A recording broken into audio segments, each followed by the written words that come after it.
Well, we warned you last week that the reviews were coming, and sure enough, they've started to show up. The faucet was cracked earlier this week with a Windows Phone 8.1 review, and the trickle has become a torrent with Galaxy S5, Oppo Find 7a, and Gear wearables coverage. Joining us later in the show, friend of the show, Brad Molen from Engadget, back after a while.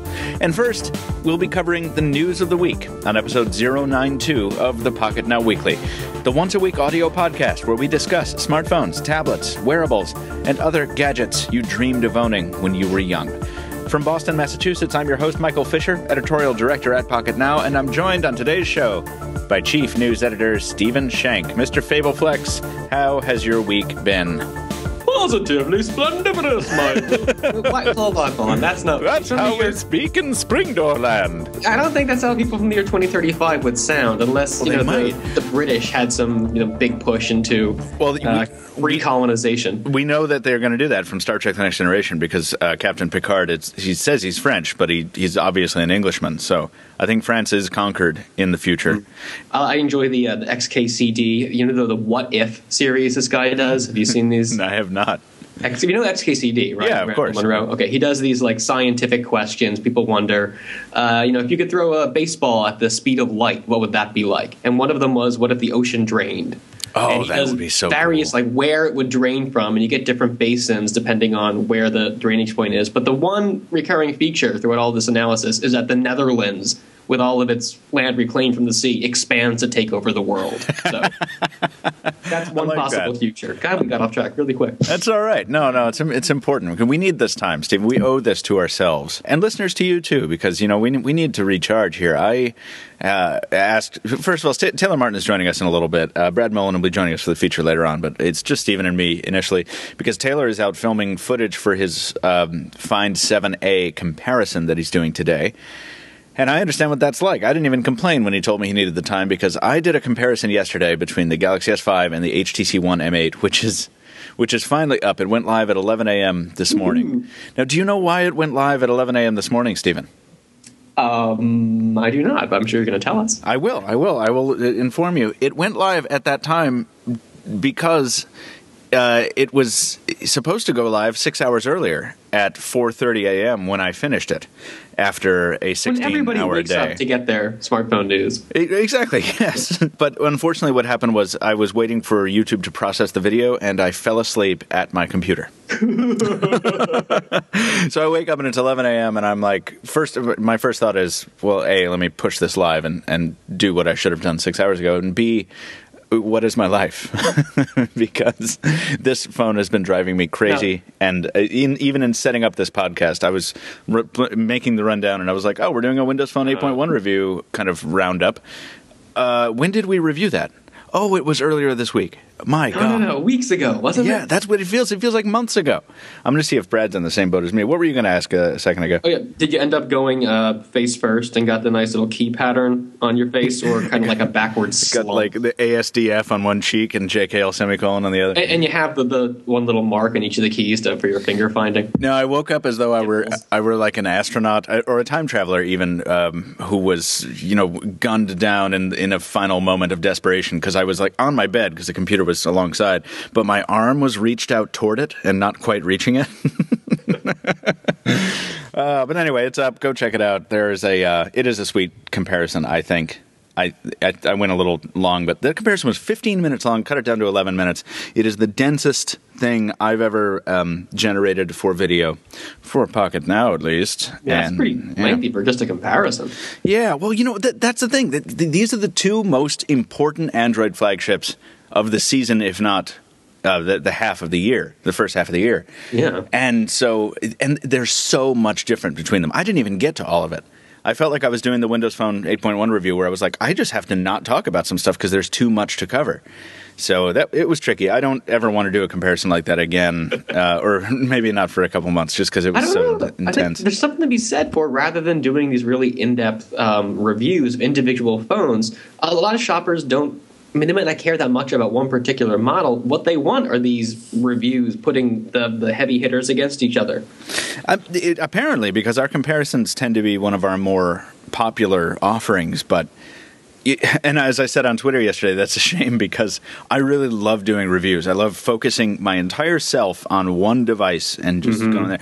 I hate carrying around two devices all day and making pages and pages of notes on how they differ and doing test calls. And it's just, I don't hate it. It's just a lot of work. Yeah. And then someone who was very adroit at observation on Twitter yesterday was like, Michael Fisher, the perennial complainer or something like that. And I was like, you're right. I'm going to shut up because I still enjoy myself a lot. So anyway, watch that video. It's fun. But Stephen, you are here to tell us about the news of the week, to bring us up to speed, all of us who've been stuck in review land or otherwise occupied with other things. You're going to tell us what's been happening this week in the news. And it's been a pretty good week. I mean, considering there's no big launches or anything, I think it's had a nice assortment of stories. I think so, too. I mean, this is a really nice blend of interesting stuff, and some of it's unconventional, some of it's predictable, but it should be fun. I should note it right here, and I'm sorry, folks, if we lose you.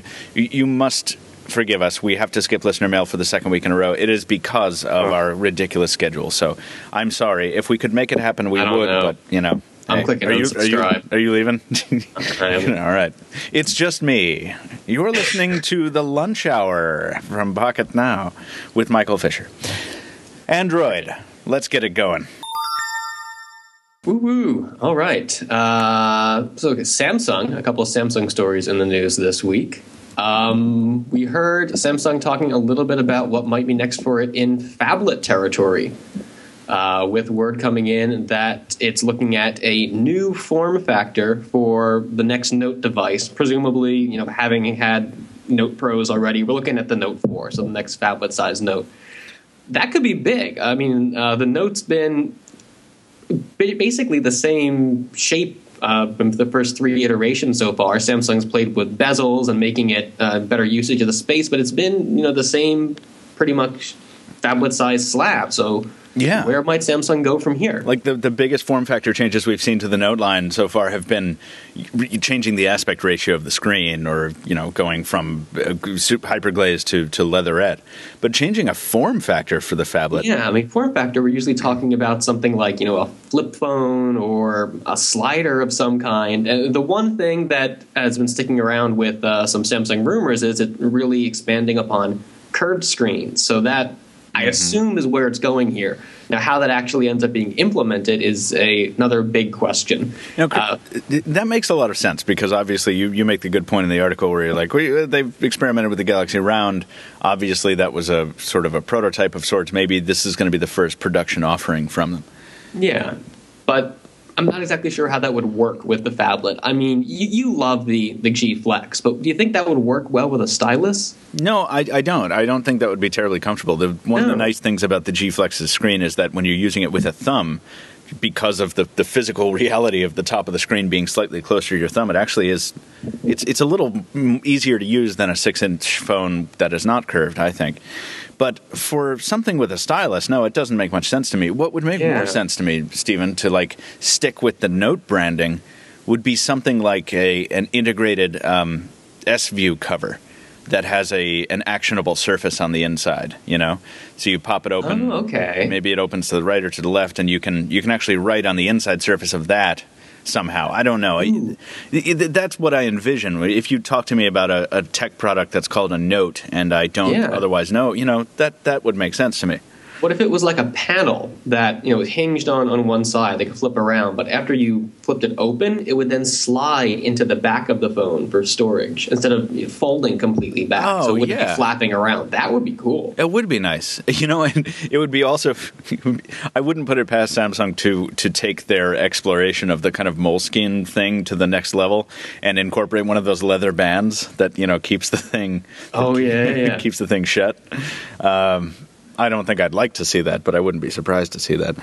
So I don't know, but I don't know. This is a fun speculation, but I really think that curved is probably going to be the way they're going to go. And there's also this idea of a wraparound screen, which they've been showing at trade shows and stuff for a while now, and we haven't really seen it on a commercial device. What do they do?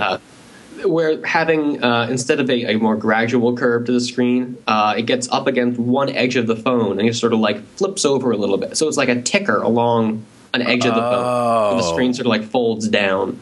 I see. Well, we've seen Samsung play with ideas like that before. Yeah. What was that Verizon phone with the separate display below the main display? There was that one that had a completely secondary little ticker thing. But this is talking physically the same screen because we can bend them now, it can go around the edge of the phone. That would be awesome. That would be very much in line with something like that old Kyocera smartphone, the palm-powered one from 2004, which, like, when you were wearing it in its holster, and it was a clamshell phone, and it was closed, it had a one-line LCD on the top of it.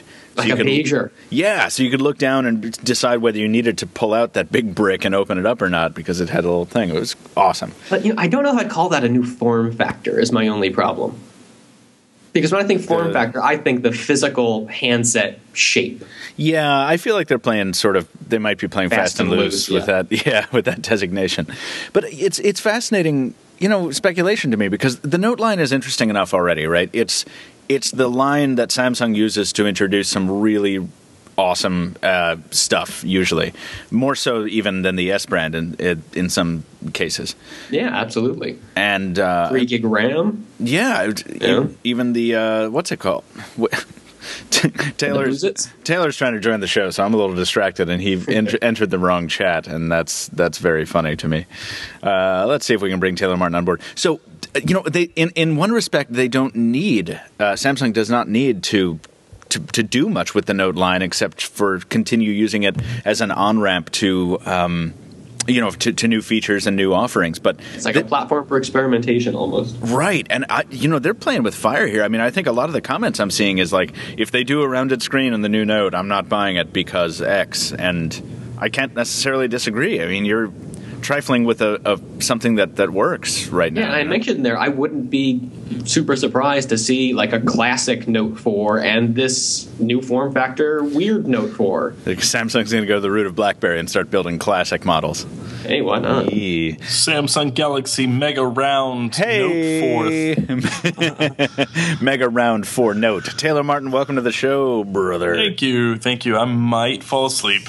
Yeah, we were talking about our crazy schedule before you arrived. Not me. I got 8 hours of sleep last night. I feel great. Steven, get off this program. Yeah, I was up until after 3 writing a script for today's video, so I have to be somewhere at 6 today. So, well, let's keep on powering Let's just through. Waste as much of Taylor's time as possible by stretching this out as long as we can. Sounds good. You want to hear about the polar seltzer I'm drinking? That's awesome. I will leave. All right. Let's get moving then, because we've already talked about the Galaxy Note. We're on the second item of the Android rundown. We have a rundown? We do. Go get caught up on that. I want to ask about your your Oppo Find 7a, but I'm not going to do that until we get Brad on for the feature. So I want to hear about this new S5 zoom, though, because we've seen the S4 zoom quite obviously. We spent a long time with it. I did the review rebuttal on it several months ago to sort of address Anton's review, which I thought was a little generous in terms of the optical performance, but it turns out, no. The S4 takes really great shots, and it lets you zoom in on, a flower growing from a sidewalk from, 2 towns over. And the ladybug thereon. Yes. Oh, yes, indeed. The ladybug on the stamen.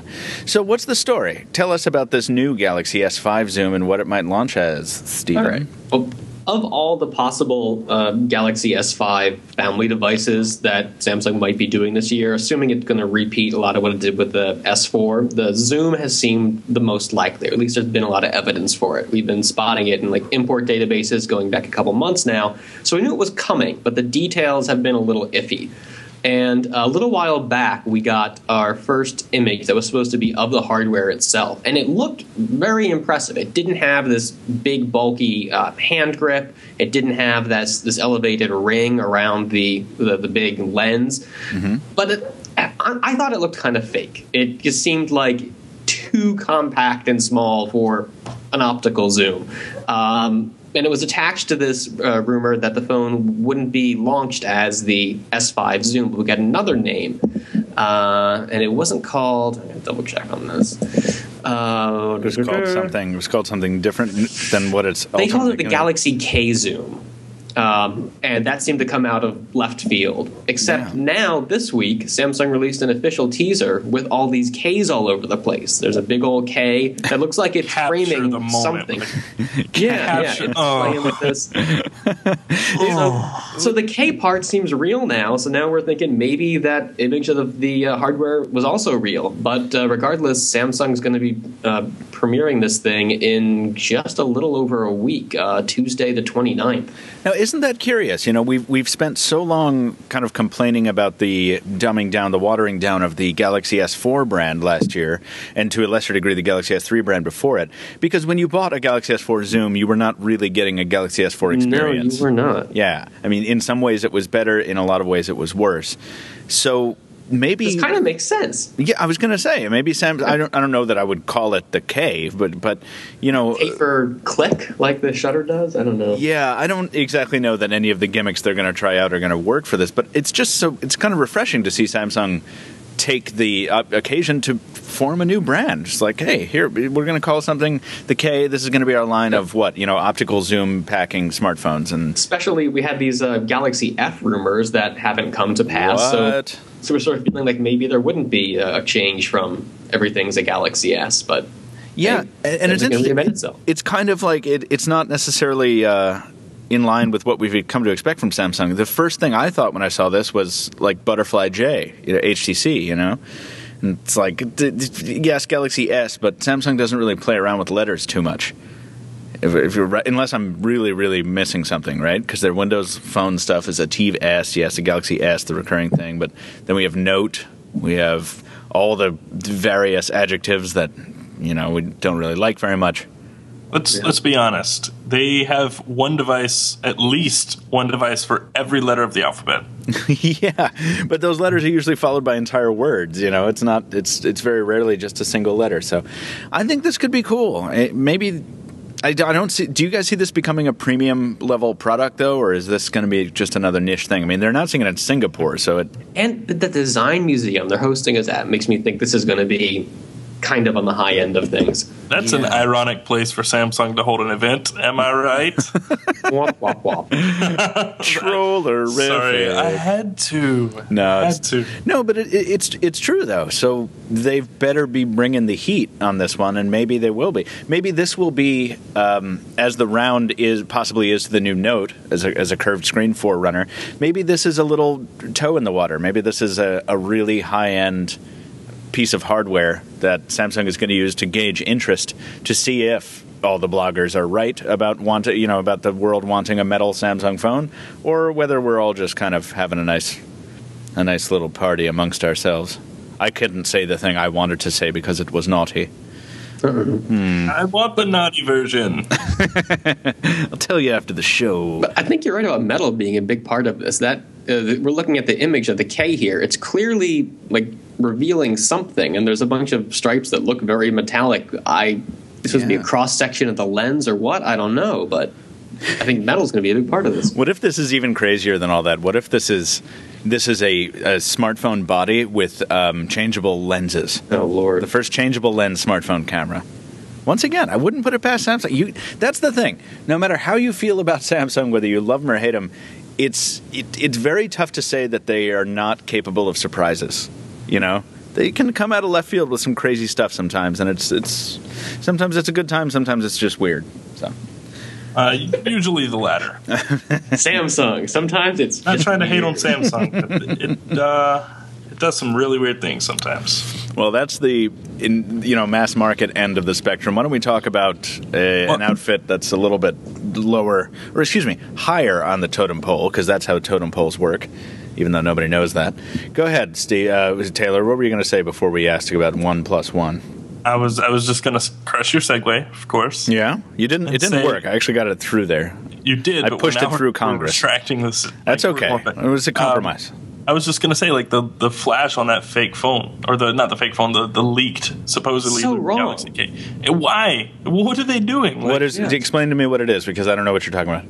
This the supposed Galaxy S5 zoom picture. Yeah. Where the flash is like along the top edge of the phone. It's in the link within the post here.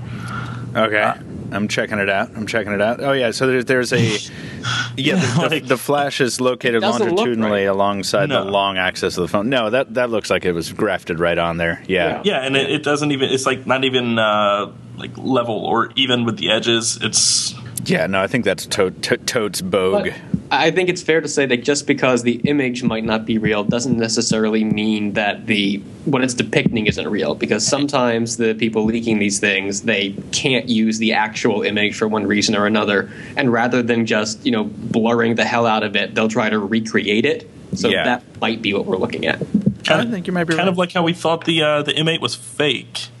I thought it was Photoshop. Remember when that first image came out and we were like, what is that extra camera up there? No way. Even the 1020, we were like, that's Photoshopped. No way that's real. There are two shadows on that going in different directions. I can tell from the pixels, you guys. Yeah. And then it's real. Well, all right. Well, we have other new stuff to be excited about. Stephen, tell us about this OnePlus One. I don't know if excited is the right word now. So OnePlus One, it's been this dream. The upstart phone that's finally going to compete with the big guys. It's got the Cyanogen mod, the custom build on there. It's got these ex-Oppo people that seem to know what they're doing. The hardware is really exciting. It's relatively top of the line. It's going to be extremely affordable. Prices below $400 in the West here. And then they drop this bomb on us that availability is going to be quite limited, and if you want to buy one of these things, you're going to need an invitation. You're going to need an invitation. Gmail in like the first year of operation. You got to know somebody who knows somebody. And OnePlus says they're going to make these things available in contests, that they'll give some away to the forum users, because there's a really active forum over on the OnePlus site. And they sound like they're going to be transferable, because they mentioned you can get them from friends. So maybe we're overreacting. Maybe there's going to be plenty of invites to go around to satisfy the need. But it's disconcerting, because there was so much riding on the launch of this thing. And now people are, in the comments, people are getting really distressed about this. Like, okay, now I've lost interest altogether. I don't know. I kind of think this is a really nice compromise position. Like you're in a state where obviously you're not going to be able to satisfy the type of demand that maybe you're expecting. So what do? Like you say in the article, do you delay the start of sales altogether? Do you do the pre-order thing that everybody does? Or this is an innovative thing that still grabs a little bit of attention. It's like, wow, you have to be invited to buy this thing? So I like that. I don't really mind that. I would probably get on one of those invite lists. But I don't know. Taylor, what do you think? Is this worth getting an invitation to try to buy? I don't even really know, because I guess we haven't technically ever done anything like this. But, well, okay. So we haven't, but Motorola has done the ticket system, which I think is actually a better way to do it. How does that work? Where it's like, hey, we have this number of, or this many phones to sell, and once we sell out of the tickets, we're done. They've done it twice with their promotion, like the $100 or $150 off promotion. That's how we both got ours. I see what you mean. OnePlus sort of talked about that. They wanted to avoid doing a batch release situation where every once in a while they said, okay, now we have a couple hundred available, and then people rush to get, whether it's tickets or just get their orders in. They wanted to avoid that everybody at once thing. Everybody scrams to the thing, and the thing crashes, and it's like, I can't get my order in, and it's a very stressful thing, and it's blah. There's something about it being invite only it turns me away. See, it doesn't. It works. So it doesn't work on you. I like this, but I think this is meant to inspire a sort of exclusivity. And it's like, wait, hold on, what? You have to be. This is a phone you have to like apply to own. I think that's pretty cool. It reminds me of what Google's doing. I mean, not just with Glass, but with like the I/O registration this year. Oh, what are they doing? Where it's not just, first they're trying to avoid exactly this sort of big rush. And so you register, but they're going to randomly pick people then who can have the opportunity to buy tickets. Wow. So it's just a different way of doing things to avoid a lot of, whether it's launch day or, first minute of ticket sales. They're trying to avoid that initial rush. Do we know anything about what the OnePlus One looks like? Yeah. We do? I don't know anything. I've been stuck in review land. EvLeaks dropped we had a picture earlier this week that was a photo of a render of a prototype. So a couple steps removed from actual hardware. But then we saw a couple motherboards, and I think yesterday or the day before, F-Leaks dropped the front panel for the phone. We can't see the whole thing. It looks very Find 7-ish. Rumor has it that it'll offer a choice of on-screen or capacitive buttons, according to F-Leaks. What? Well, is that new? Yeah, that's, I don't know when that's from. Oh, Lord. Yeah. 10:59 a.m., 10 March 2014, so that's not new at all, no. So, curious stuff. I'm looking forward to that. I don't think that we're invited to buy one, so... I don't know. Do you know anything about that? Yeah, I'm looking at the comments now. I'm distracted. I hate invite begging. I'll take my money elsewhere. Interesting take on the problem. Let's see what they bring. Invite only, pass. Yeah, I just lost interest. I find this a bit disappointing. So yeah, comments sort of negativo. But that's just our audience. Who knows what other audiences think, what other people think, and we'll cover this from afar. I am fascinated by this next thing. This looks awesome. I'm going to tell you. This is a phone with the ugliest name I've ever heard, the Philips W6618. What is it, like 1995? Yeah, it's kind of what you'd expect from a company known for light bulbs above all else. But the Android smartphone with a tablet-sized battery is the subhead. This thing, it just came out for China, apparently. The hardware is not terribly impressive. It's a 5-inch display, QHD resolution, lowercase q, MediaTek SoC, 1 gig of RAM, 4 gigs of storage with microSD. Womp womp. I like this. If it was the end of the W6618's story, we wouldn't even bother bringing it to you. But then there's that battery. How big is the battery, Stephen? 5300. 53 hundo. That's ridiculous. 5,300 milliamp hours. Do we know voltage? We don't know. We don't know. Watt hours? No, I don't know. That's all right. Wow. Yeah, and then we have kind of put it in context here. The Droid Max had 3,500 milliamp hours. The G Flex had 3,500, I think, as well. The a Sin Mate 2 has a 4,000 milliamp hour battery, or 4,300, something like that. 4,000, yeah. And the Sin Mate 2 has like a 6-inch screen, doesn't it? Yeah. Yeah, and this thing has a, 5-inch screen and 5,300 milliamp hour. And it doesn't look like a big brick. What are you going to say, Stephen? No, it's not that thick. It's 11.4 millimeters, which a couple of years ago, that's what normal smartphones were that size, not even ones with giant batteries. But apparently this thing, it came to our attention because it just came out this week, but it's not alone. There's apparently been a lot of these really, really tablet-sized battery smartphones. And Phone Arena mentioned one that came out in China a little bit earlier in the month with a 5,000 milliamp battery. My God. The Eton Thor. Yeah, to the best phone name charge that thing, you're going to need some serious amperage. Got to get that quick charge 2.0 Oh, dude. I know you don't want to talk about the Find 7A, but this is relevant. You got to tell us. So in the unboxing, I didn't really do much research. I don't like to. I like to get specs out of the way, but I don't really like to watch other unboxings or anything. I open it up, and there's this power brick that's the size of a MacBook Air power brick. I did a comparison with my friend's MacBook Air yesterday. It's the exact same size. And I'm like, oh my gosh, what is this thing? So I pull it out, and I look at the specs on the brick. 4.5 amps. 4.5 amps. From 0% to 100%, you can charge the 2,800 milliamp hour battery in, I think it's 45 minutes. To put that it doesn't get red hot in the process? No. I actually had the phone sitting on a windowsill in the sun charging. Wow, and you were just torturing it. Right? It charged from 36% to 95% in, I think, 30 minutes. Oh, awesome. And it was cold to the touch. Wow. Bam. Wow. Bam. Yeah. I mean, to put it in perspective, most chargers come out of the box and they're 1 amp, 1.5 amps. Yeah. Some of those Samsung, the white ones for their tablets and their big phones are 2 amps. Yeah, I've been using a tablet charger with Nexus 5 2 amp. Yeah. Yeah. But 4 amps. Yeah, 4.5. It's oh my gosh. And I'm afraid to plug anything else into it. I don't even want to try. I might plug my old phone into it because it's 4.5 amps. Yeah, but it's not going to draw more amps than it needs. That should be safe. You don't want to give it more voltage, but more amps is okay. Yeah, but still, I don't even care. Wow, I just got the oddest impulse to listen to Linkin Park's High Voltage from 2002. Wait, it's probably from the name of the phone we were talking about. Yeah. Just saying. Yeah. Hey, somebody should make a smartphone called the Voltage. Was there a Volt, or is that just a car? I don't know. Just a car.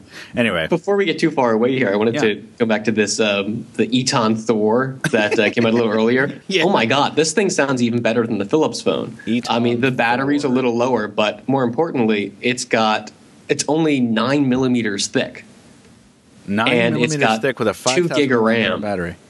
Wow. It's still MediaTek SoC and all, but 9 millimeters thick. That's like a Lumia 920 is more than 9 millimeters thick, isn't it? I don't remember. I would sacrifice thickness any day for more battery.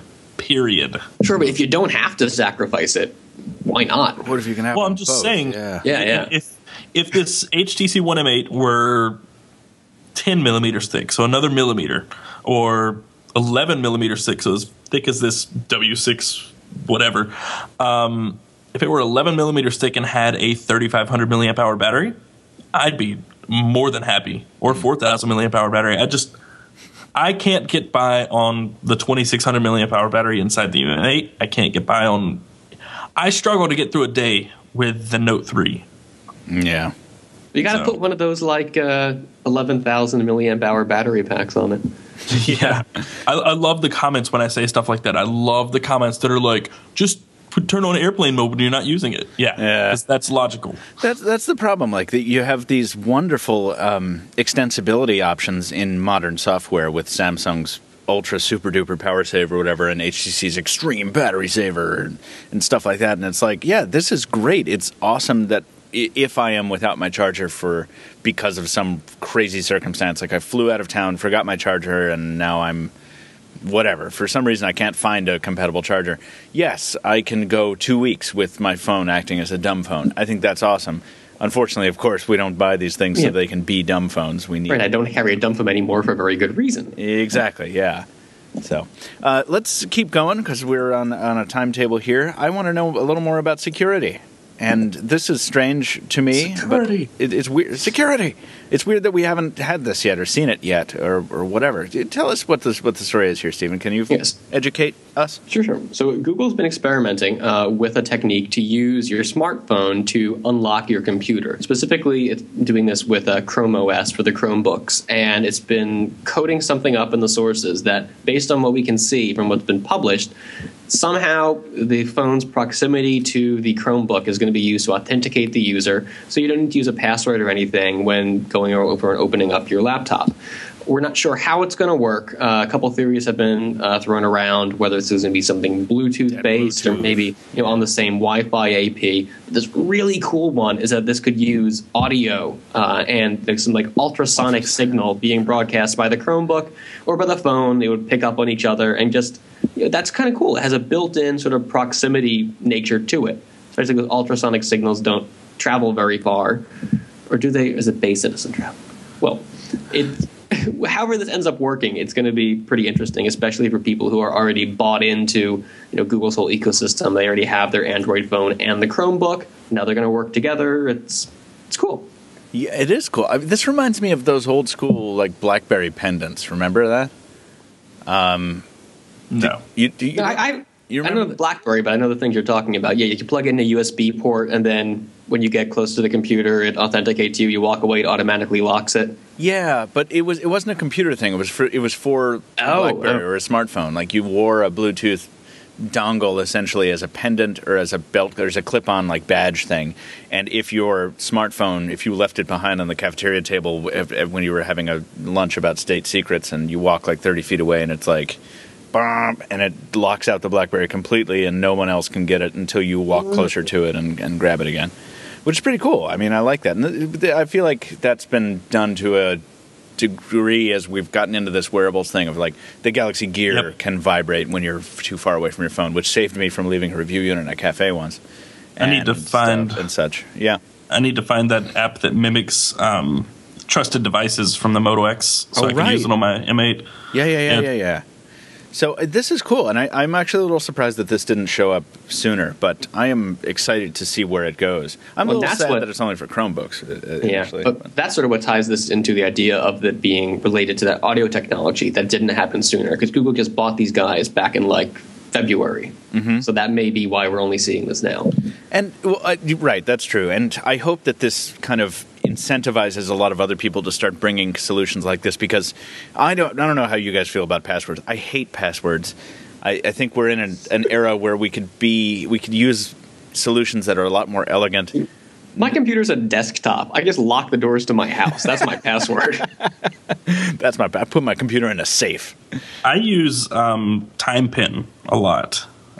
What is it's that? Pretty just cool. A generator that makes time, like decaying passwords or something? Yeah, so your password changes every minute based on what the parameters you set. Like one of those RSA IDs. Yeah, so you can set it to be the time, so it's just a 4-digit number, or you can do like the mirror, or you can do double the time, or you can do all kinds of crazy stuff. Wow. Oh, that's pretty cool. I like that. Not gonna lie, I like it a lot. You're like the king of security, Taylor. You've turned me on to LastPass. You turned me on to this, whatever the hell this thing is that you're going to tell me about again some other time. After I'm like, what's that thing you told me about once? Well, I've already downloaded Pebble Locker, so good for you. That's making me look forward to talking about the fingerprint scanner on the Galaxy S5, which is obviously the best thing about it. Really? Sure it is. No, Stephen, not really. Not really. I heard it was easily fooled. That's what I heard too. That's the word on the street. Yeah. But let's talk first about something Taylor and I had some time with. It's not just hardware. We're talking about new software this week, and this is really a lot more divisive than I thought it would be. Google rolled out, I was in the middle of recording some comparison footage. Actually, I had my face in a spinach burrito, but I was in between shooting comparison footage yesterday. I think it was yesterday. No, day before. 2 days ago? Yeah. Yeah. And Google announced that the new Google Camera app was available, solving what I have always found to be, guys, a big problem with Nexus phones. Horrible, horrible viewfinder. I hated the Nexus viewfinder. Did you feel the same way, Stephen, or did you disagree? I'm fine with it, but it's not great. I mean, I'll concede that a lot of improvements could be made, but I'm worried that I don't want to get this, because I think I heard you mention the white balance adjustment's gone. Yeah, there's a couple things that are gone. I really like white balance adjustment. Sorry about the buzzing over here. I was wondering about that. You getting notified? No, I'm actually updating the Verizon M8 because I just got a software update. Oh, sweet. Maybe you're getting Ultra Extreme Power Saver. Yeah, you reminded me of it when you were talking about that, and that's why I'm stalling. So I used it on the S4, the new Google Camera app. Taylor used it on the One M8, and we sort of compared notes for a bit. My favorite thing is that UI simplification. I love that you can swipe out from the left to get those toggles, which are very nice, very big, very easy to use. I like the persistent capture key on the right because it means I don't have to rely on touch to focus and capture like I did on the Moto X. Yeah. And some people don't like that black bar on the right, but I don't mind it. I don't know what the beef is with that. Go ahead. No, that was just a derisive. Oh, yeah. And I don't like how hard it is to get to settings, because I tinkered with the UI for a while and totally missed the advanced settings menu.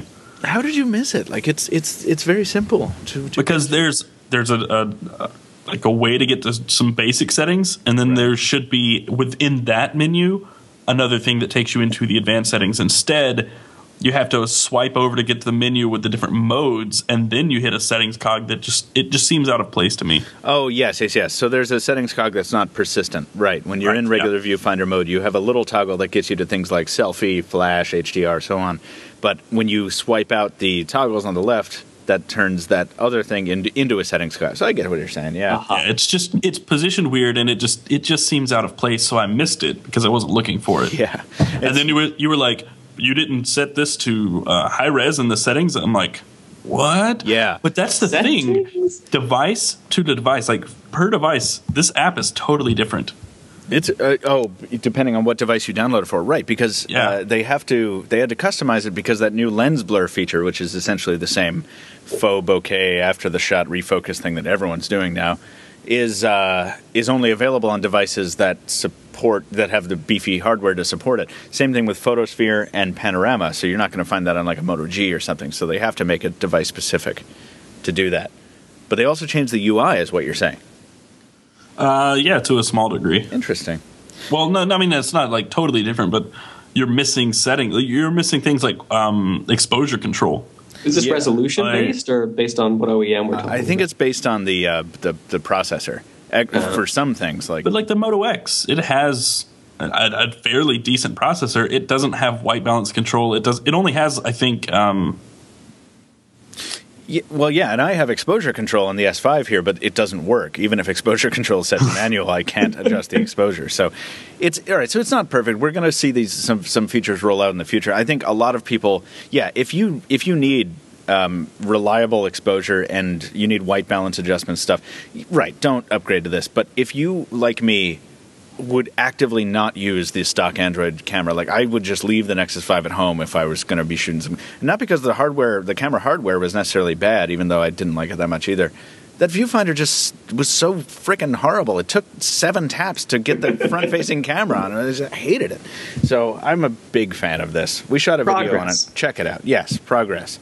And finally, in the Android section, with 10 minutes left in the news, we've got to close out the Android section. Facebook introduces something it introduced a long time ago. Guys, why does nobody else... Can someone educate me on this? Because years ago, I was getting buzzed on my smartphone, and Facebook was telling me, hey, your friend is nearby at this place that's not really nearby. Yeah, I was too. Yeah. And it never worked right. It was like, hey, your friend is at the Sam Adams Brewery. And I'm like, that's 18 miles away. When was this? Oh, it was 4 hours ago. Now, I'll deplete ignorance not being a Facebook user here, but were these maybe based on like check-ins rather than actual location data? They were based on check-ins. So is that the difference here? This is now a location-based thing? Yeah, this is just pulling your GPS data. You can share it with friends.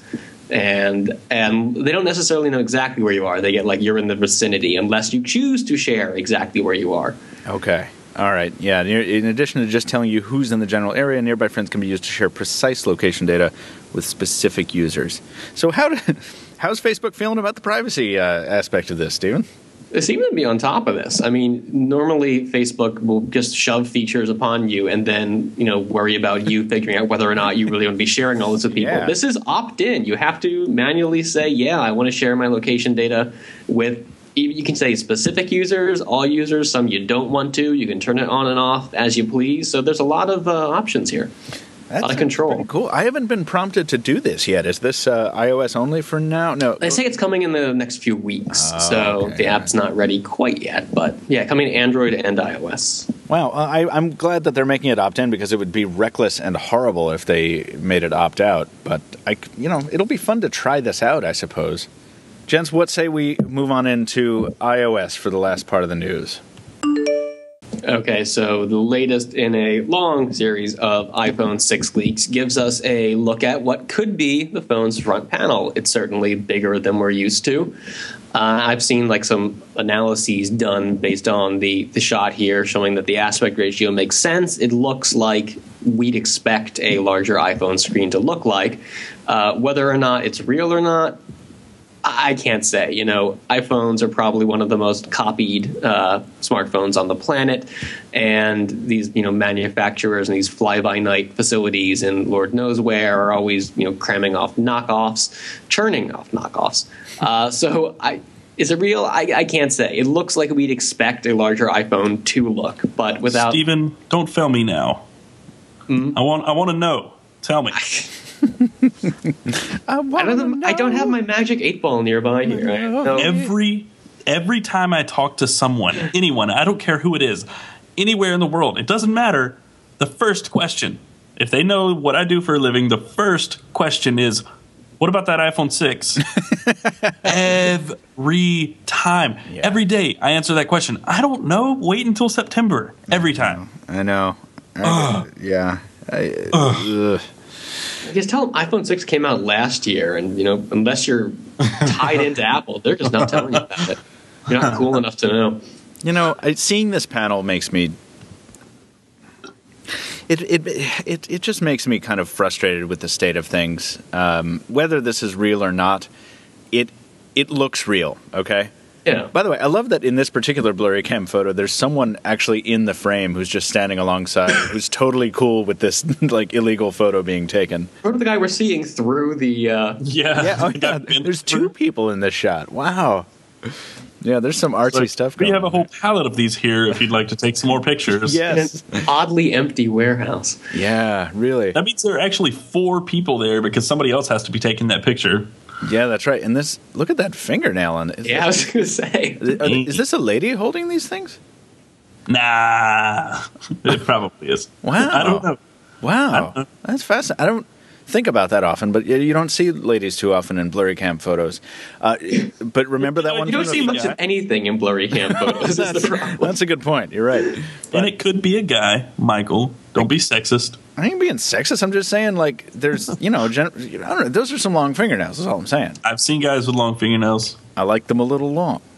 But anyway, that's a line from the play Proof, by the way. You're welcome for your culture.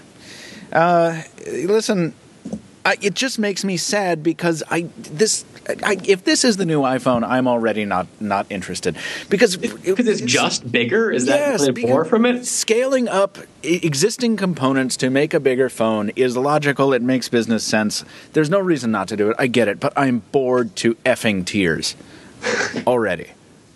I don't know. I don't know what you're asking for here. Maybe they should make a boomerang phone. I don't know. Yeah, Yes. I'm with Steven. Like, what? What else would you want? You weren't around for our interesting form factor conversation to kick off the podcast, Taylor Martin, but something interesting, something that's not another rectangle, something that's something where I look at it and I immediately know that it's something different. I think the One M8 comes closest to that in the landscape right now when you're talking about sort of mainstream phones.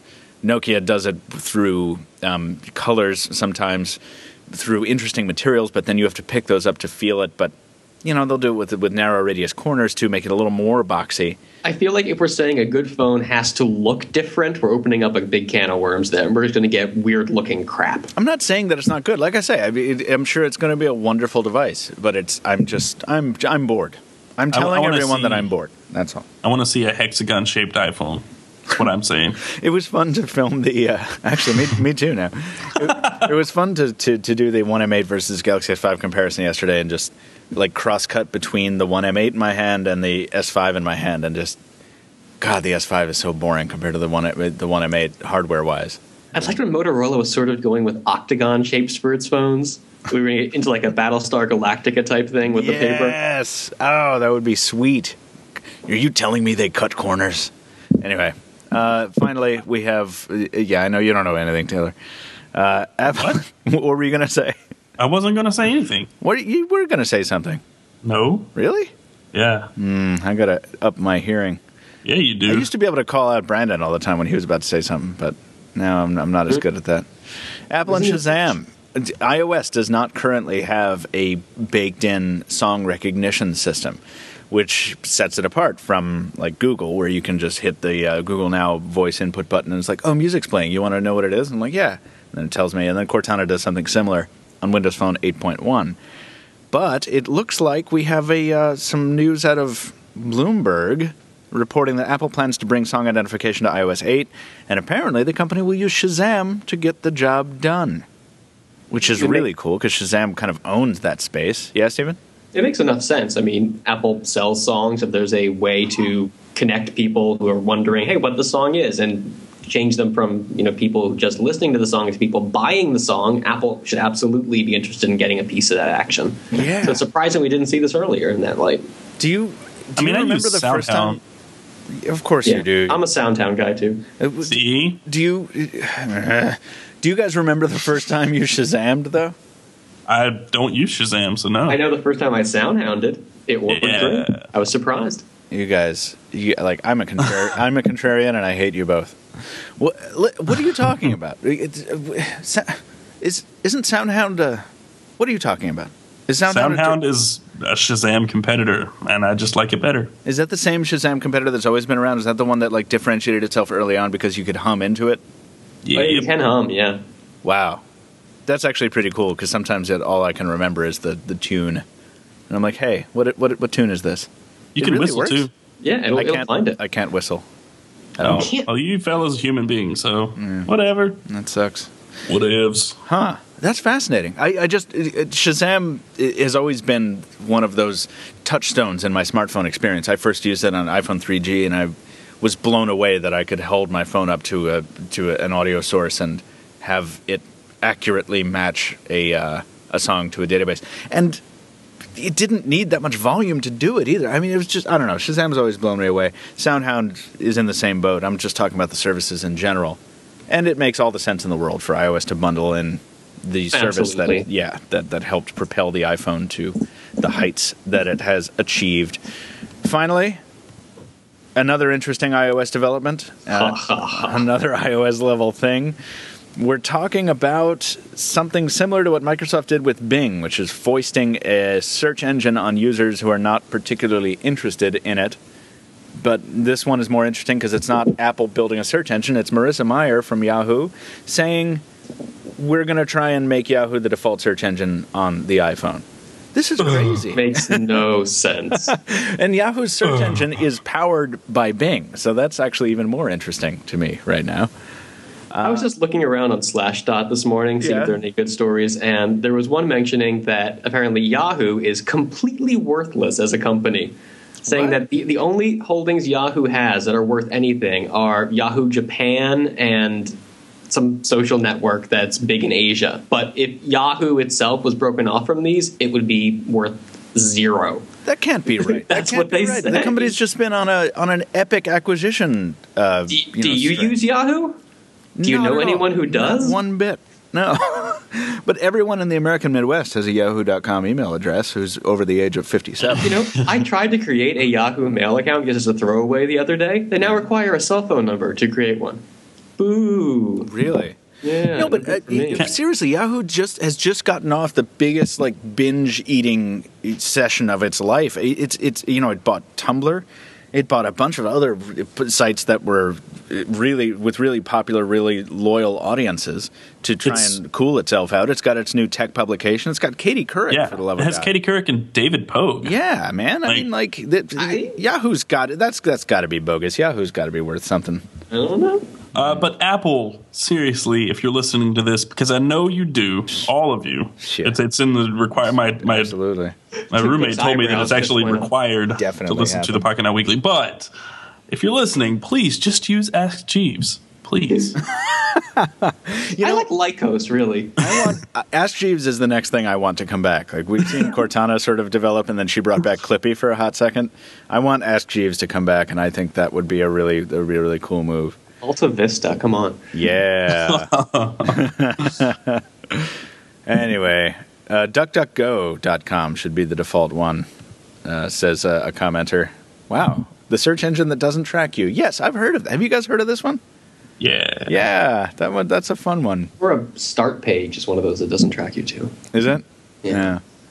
Anyway, that is the news of the week. I think we're going to have to transition into feature here, and I know it was kind of a quick slog through there, guys. But listeners, please forgive us. It has been an insane week, and we're just trying to get through it. So I'm physically holding my eyes open with my fingers right now. I don't even want to hear about it. Going all Clockwork Orange. They already heard how I fell asleep at my computer at 4:30 a.m. with a finished video in front of me. So I don't need to go back to it. Let's take a break very quickly before we head into the feature. Stephen, thank you so much for the news rundown. As always, we appreciate you telling us what's going on. No problem. I'm pulling that ripcord now and heading back to the feeds. Eject. Good day, sir. Nerds. Thank you. Bye, man. Take care.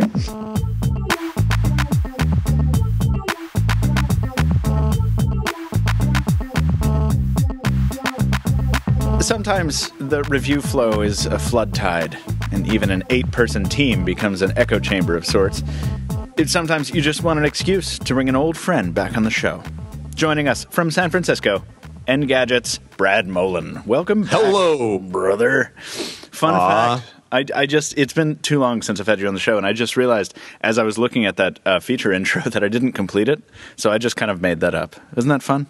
Oh, good for you. Thanks, that man. When in totally doubt, did give not it to- sound made up. So Good. When in kudos. doubt, go to the professional wrestler voice. Vamp, vamp, vamp, vamp. Bam, bam, bam.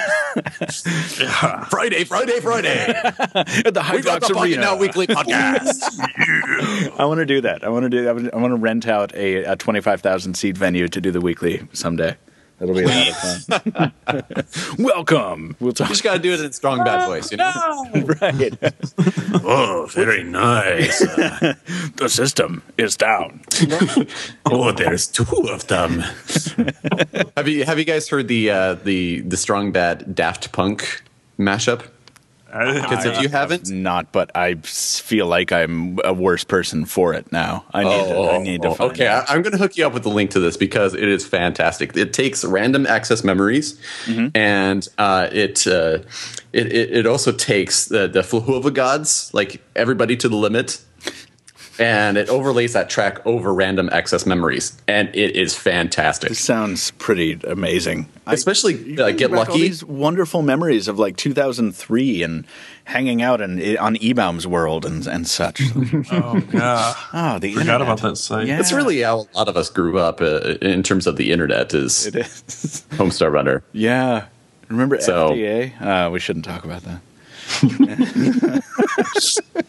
Well, that was high school. That was So how about those phones? Huh? Yeah, hey, smartphones. So Brad is here, listeners. In addition to the fact that we just wanted to hang out with him again, because because he has the Galaxy S5 just as we do. He reviewed it. His review went up at Engadget earlier this week. He also reviewed Windows Phone 8.1. And I was so ecstatic, Brad, to find out that you were the one that you actually did both of those, because I did both of them. And as a result, I now feel as though I've had a couple years taken off of my life. As a result, I am now dead. Yeah. I died it 3 times. We were talking earlier in the show about how absolutely, completely decimated I am in terms of my sleep schedule and stuff like that. Are you in the same boat, or did you? Oh, yes. Yeah. Yeah, let me tell you about my Windows Phone 8.1 review. Okay. That thing, like, here's a little behind the scenes knowledge bomb that I'm just dropping on your entire listenership. Ready. I've got the helmet on. Yes. So I did this Sunday night, Monday morning, like, basically, like, I had a few days to actually play around with the device. So it's not like I was doing this the last minute kind of thing. But I was so busy doing the GS5 review at the same time, I didn't actually have the opportunity to write the review itself until late Sunday night. So I'm thinking, okay, this will take me like 3 or 4 hours. I'll go to bed, usually midnight, 1 o'clock, whatever. Like 4 in the morning, I'm finally finishing up the thing. And like, and I think I know the moment at which you sort of abandoned some of your hope, because you had a lead into one of your paragraphs that was a lot like mine, where it was like, listen, there's way too much in this OS update to list all of it. So here's the important stuff, because it's true. 8.1 is the biggest, is the worst named OS I've ever seen, because it should be called like Windows Mobile, the Windows Phone 11, because there's just so much new stuff in there, right? well, yeah, I mean, think about Windows Phone 7.5. Like, Right. okay, number one, that had a clever name. It had Mango. Mango. Mango. Yeah. Not to be confused with Tango, which was kind of a silly name. Yeah. It wasn't as exciting. But hey, it was like a 0.5 update, and it was nothing compared to what this was, which was just a 0.1 update. Totally. Like, honestly, this is just their way of making sure it meshes with Windows 8.1. Like, hey, look, we are a unified one Microsoft. One experience across all platforms and such. And then Stephen Schenck has just dropped his. Okay. We were talking about Yahoo before. Yeah. So, and also the jump from 7 to 8 was not as visually interesting. Like, it's just there were very few UI changes compared to what we see from 8 to 8.1. So, you trialed it on the icon like we did, right? On the icon, yes. Yeah. Yes, I did. And then I hopped on the developer preview. I'd shot it to my 1020. And then I had a wonderful video argument with Adam Dowd a couple nights back, where he was asking me about some Cortana stuff, and I think we should touch on Cortana. And he was like, "Hey, touch on. Wait, never mind. Sorry. Hey, zing. Sorry, I'm married. Just to throw that out there. I didn't mean it. Happily married. So anyway, yes. Yeah, he was like, "Hey, can you ask Microsoft to clarify a couple points?" I'm like, "Yeah, what's up?" And he's like, Cortana can do things for me when the phone's in airplane mode." And I'm like, "Oh wow, really?" And I tried it on my Icon, and it didn't work. If the phone didn't have internet signal, I couldn't even get Cortana to set my alarm clock. So I sent him a video of this. I'm like, "You're high, dude. She doesn't do anything when she doesn't have an internet connection." And he sends me a video that's essentially saying the opposite thing and demonstrating that, yes, indeed, Cortana can do some rudimentary stuff with no internet connection. So, well, if I'm not mistaken, it's more of the thing of like it does technically work, but only to an extent. Like you obviously can't be getting the internet stuff, but you could do it for like on a local basis. So if you're making phone calls or activating launching settings, apps or something. No, that's what I thought too. But no, I'm in airplane mode right now, and if she's listening to me, so I need to try that again. But like, check it out. Launch Netflix. Opening Netflix. Oh, come on, Cortana. All right, I'm telling you that this was not working the other day. The demo gods are playing a joke on me. I actually have a video demonstrating that this happened, unless I was hallucinating because I was so tired. What, Michael, Taylor? get some sleep. Shut up. I know. just sleep. So let's talk about Cortana in general. I wanted to kick it off with the S5, but I think that we're already talking about Windows Phone, and we're kind of in that mindset. So, right, Brad, and we all three of us have used the platform to a degree on the air, because Taylor, you loaded it on your 1020, right? That is incorrect, because I no longer have a 1020. What did you do with your 1020? Snap. I sold it. I didn't know that you sold your 1020. Did I know that? No, I don't guess. I don't know. Are you without a Windows Phone entirely? Yes. Oh, that's no good. Well, we have to Taylor, rectify don't you that. know you're supposed to tell Michael about everything in your life? Come on. For real, man. I went to the bathroom 4 times that yesterday. monster truck rally. There we go. All right, thank you. Now I feel informed. Well, that's really unfortunate, Taylor. We have to get you another Windows Phone because okay. Anyway, the point is that stinks. I'm sorry to hear that. Brad, why don't you and I talk? Taylor, you go sit in the corner. That's fine by me. Fiddle with your Find 7A. Fiddle with your Oppo. Thank you for putting me in touch with Richard, by the way. Sure thing. Oh, good. Windows Phone, though. Hello. Yeah. Cortana. Cortana. Hi. Your experience, Brad. Are you a user of virtual assistants? Are you a Siri user on the whole? Do you use Google Now's voice interface? What's yours? Not really, no. Okay. I'm actually going to do a feature on this some point next week where I'm going to compare all these different virtual assistants. Nice. But for me, the way I look at it is it takes just as much time for me to actually go and do it another way. Now, there are a few times where it does make sense to use things like Siri and Cortana. For example, if I cannot find an app for the life of me, then I will just go that route. So it will just open it up. Now, there are a lot of fantastic benefits. I just have not put myself in that mindset to actually take advantage of them. I don't know if that makes a lot of sense. It does. Like, No, it makes I'm sense. too lazy to become lazy by To adjust your lifestyle. using Siri and yeah, exactly. So, I mean, there are a lot of crazy benefits to it. The thing that I like about Cortana is the fact that it does seem a lot more personal than, say, Google Now or S Voice. You can. Let's not even bring S Voice into the conversation. Yeah. God, I actually used S Voice on the S5 the other day, and I forgot how terrifying her robot voice is. It's not the same voice as everybody else. It's I am looking for your appointments. Hold on. It's that kind of thing. It's like, anyway, go ahead. That was a bit shaky voice. Is that how it was? That's what she is. Yeah, the S voice is so weird. Yeah. So anyway, competing virtual assistants. Like I do like how there's the notebook involved where you can take you can tell Cortana things about your life and things that you need to do, and Cortana will remember them. Yeah. I like the fact that you can adjust settings just by telling her, hey, turn off airplane mode, so that way you're not hunting around for it. Right. You can also say, hey, I'm really interested in these kind of search terms. And she'll always keep those up on the top for you. So that way you don't have to go back into Internet Explorer and try to search around for them. So there are certain aspects where I do think a lot of people are going to find them useful. As for my own personal use and lifestyle, I haven't put myself into that habit yet. I'm just more like, okay, well, I know where this is. I know how to get to here. And instead of, actually going and telling Siri or Cortana or whoever that I want to do this and risk them not being able to understand me and having to do it multiple times, why worry about that? I'm just going to go straight to it. I know where it is. Sure. And it's not that hard.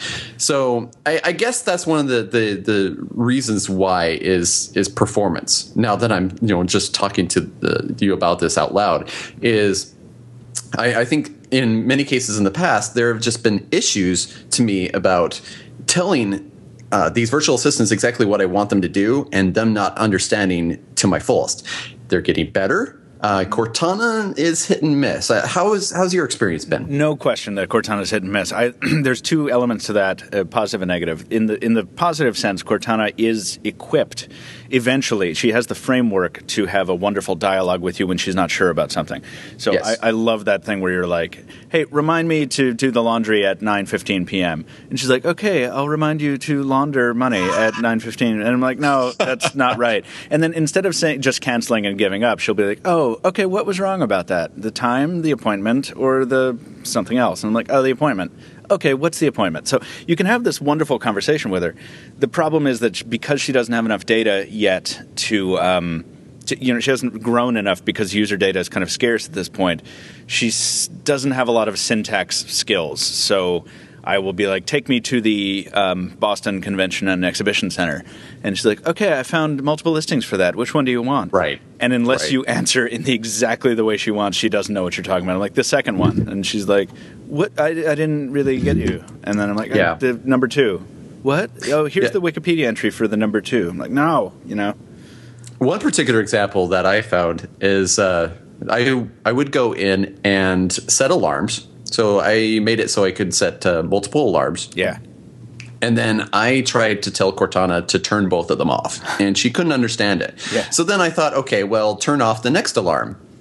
And she didn't understand it. Yet, here's the other part. Sorry. The other part is I would say, okay, well, I know that the alarm is 1:39. So I would just say, turn off the 1:39 alarm. And she would automatically assume that I mean AM and not PM, so I'd have to go in and specify. But the interesting thing about all this is down at the bottom where you've got the bar, the search bar, also a suggestion bar. Yes. So totally. It's actually suggesting what I tell her it's suggesting what I should say to her to get it to work. I totally agree. And until I found that, I was so bad at it, and then that was a big help for me. Was it a help for you? Well, yes and no, and the reason why I say there's an issue here is the fact that I don't understand that if it's in there in the suggestion box, then why isn't it communicating to Cortana that this is what I want? Like, obviously the phone itself understands what I mean, but Cortana doesn't. So there needs to be some sort of communication between the two of them. Like, okay, well, that's exactly what I mean. Why isn't Cortana picking up on that whole fact? Why can't you just be a translator for Cortana? Yeah, I get that. That is a totally valid question. And I'm sure that the answer lies in some sort of like split database that's going on, right? It has a low degree of confidence or a low enough degree of confidence it doesn't want to guess at it, so it throws you the suggestion at a certain threshold. Yes. But hey, at the same time, there are a lot of situations where it does pick up exactly what I'm saying. It even picks up certain inflections in my voice for like questions. So it'll throw in a question mark, things like that. So it is very hit and miss in that sense, but you know what? This is a beta product.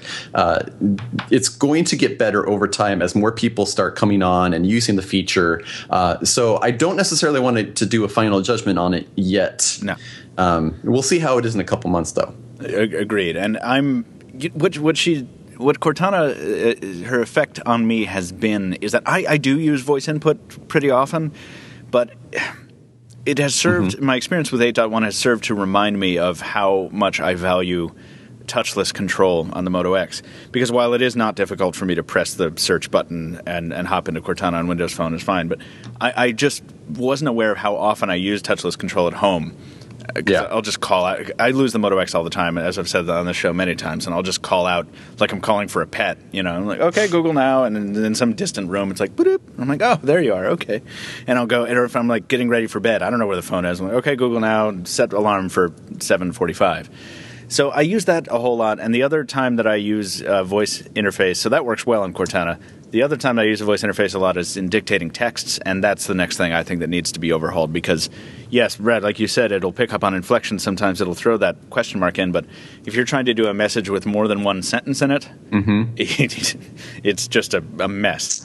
And that's a very good point. I would like that to be overhauled in the next kind of iteration of this. Yeah, well, and I think Cortana, when you are making requests for her, it's a lot easier for her to tell what the inflection points mean because, like, it's obviously assuming in many cases that you are asking a question, or when you have a pause somewhere that it means that it's a period or a comma. But like you said, it's not exactly the same when you're doing text or you're crafting emails. That's a completely different ball of wax. Yeah. So that's a very good point.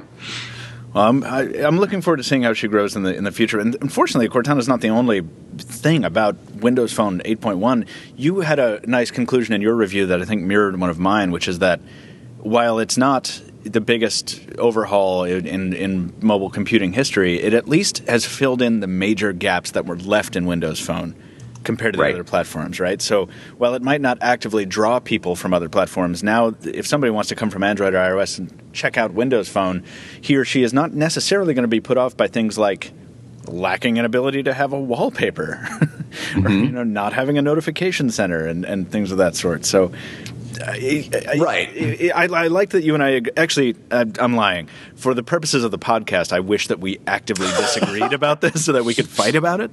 But I'm not surprised that you and I agree on this and that. Michael, you smell. Yeah. Oh, there we go. See, now we have something. Yes. Now all right. And I can't. That's more like it. Now I feel like I can chime in. You feel like you're back in the show, Taylor. Welcome. Are you having fun taking selfies over there, Taylor? I am. Did you? Is that what you tweeted before? I didn't. Oh, I've tweeted 3 selfies. Oh, good. I'm glad. Yeah. No, I was playing with the Find 7a, and I didn't realize that out of the box it comes with this beauty mode enabled, and I looked like I was 12, like a wax figure of an android. So, are you saying that you were more beautiful when you were 12? Yes, I think we all were. I think we all were very innocent back then. Except for you. It was a crazy world. But and Taylor, you're not going to have to put up with much more Windows Phone, but just to tell you about it, Taylor, Brad and I think that it's now a platform that is much more enjoyable for someone who's not necessarily familiar with it, I think. If I'm reading you right, Brad. Yes.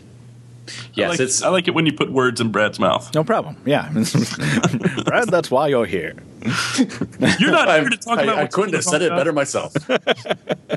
Now, you're here to listen to me tell you what I think you think. I think that, Brad, last time you were on the show was probably like a year ago. And I don't remember asking you this. I'm sure we did. But what was your daily driver? What platform do you use on a day-to-day basis? And would you replace it with Windows Phone under any circumstances? Good question. What?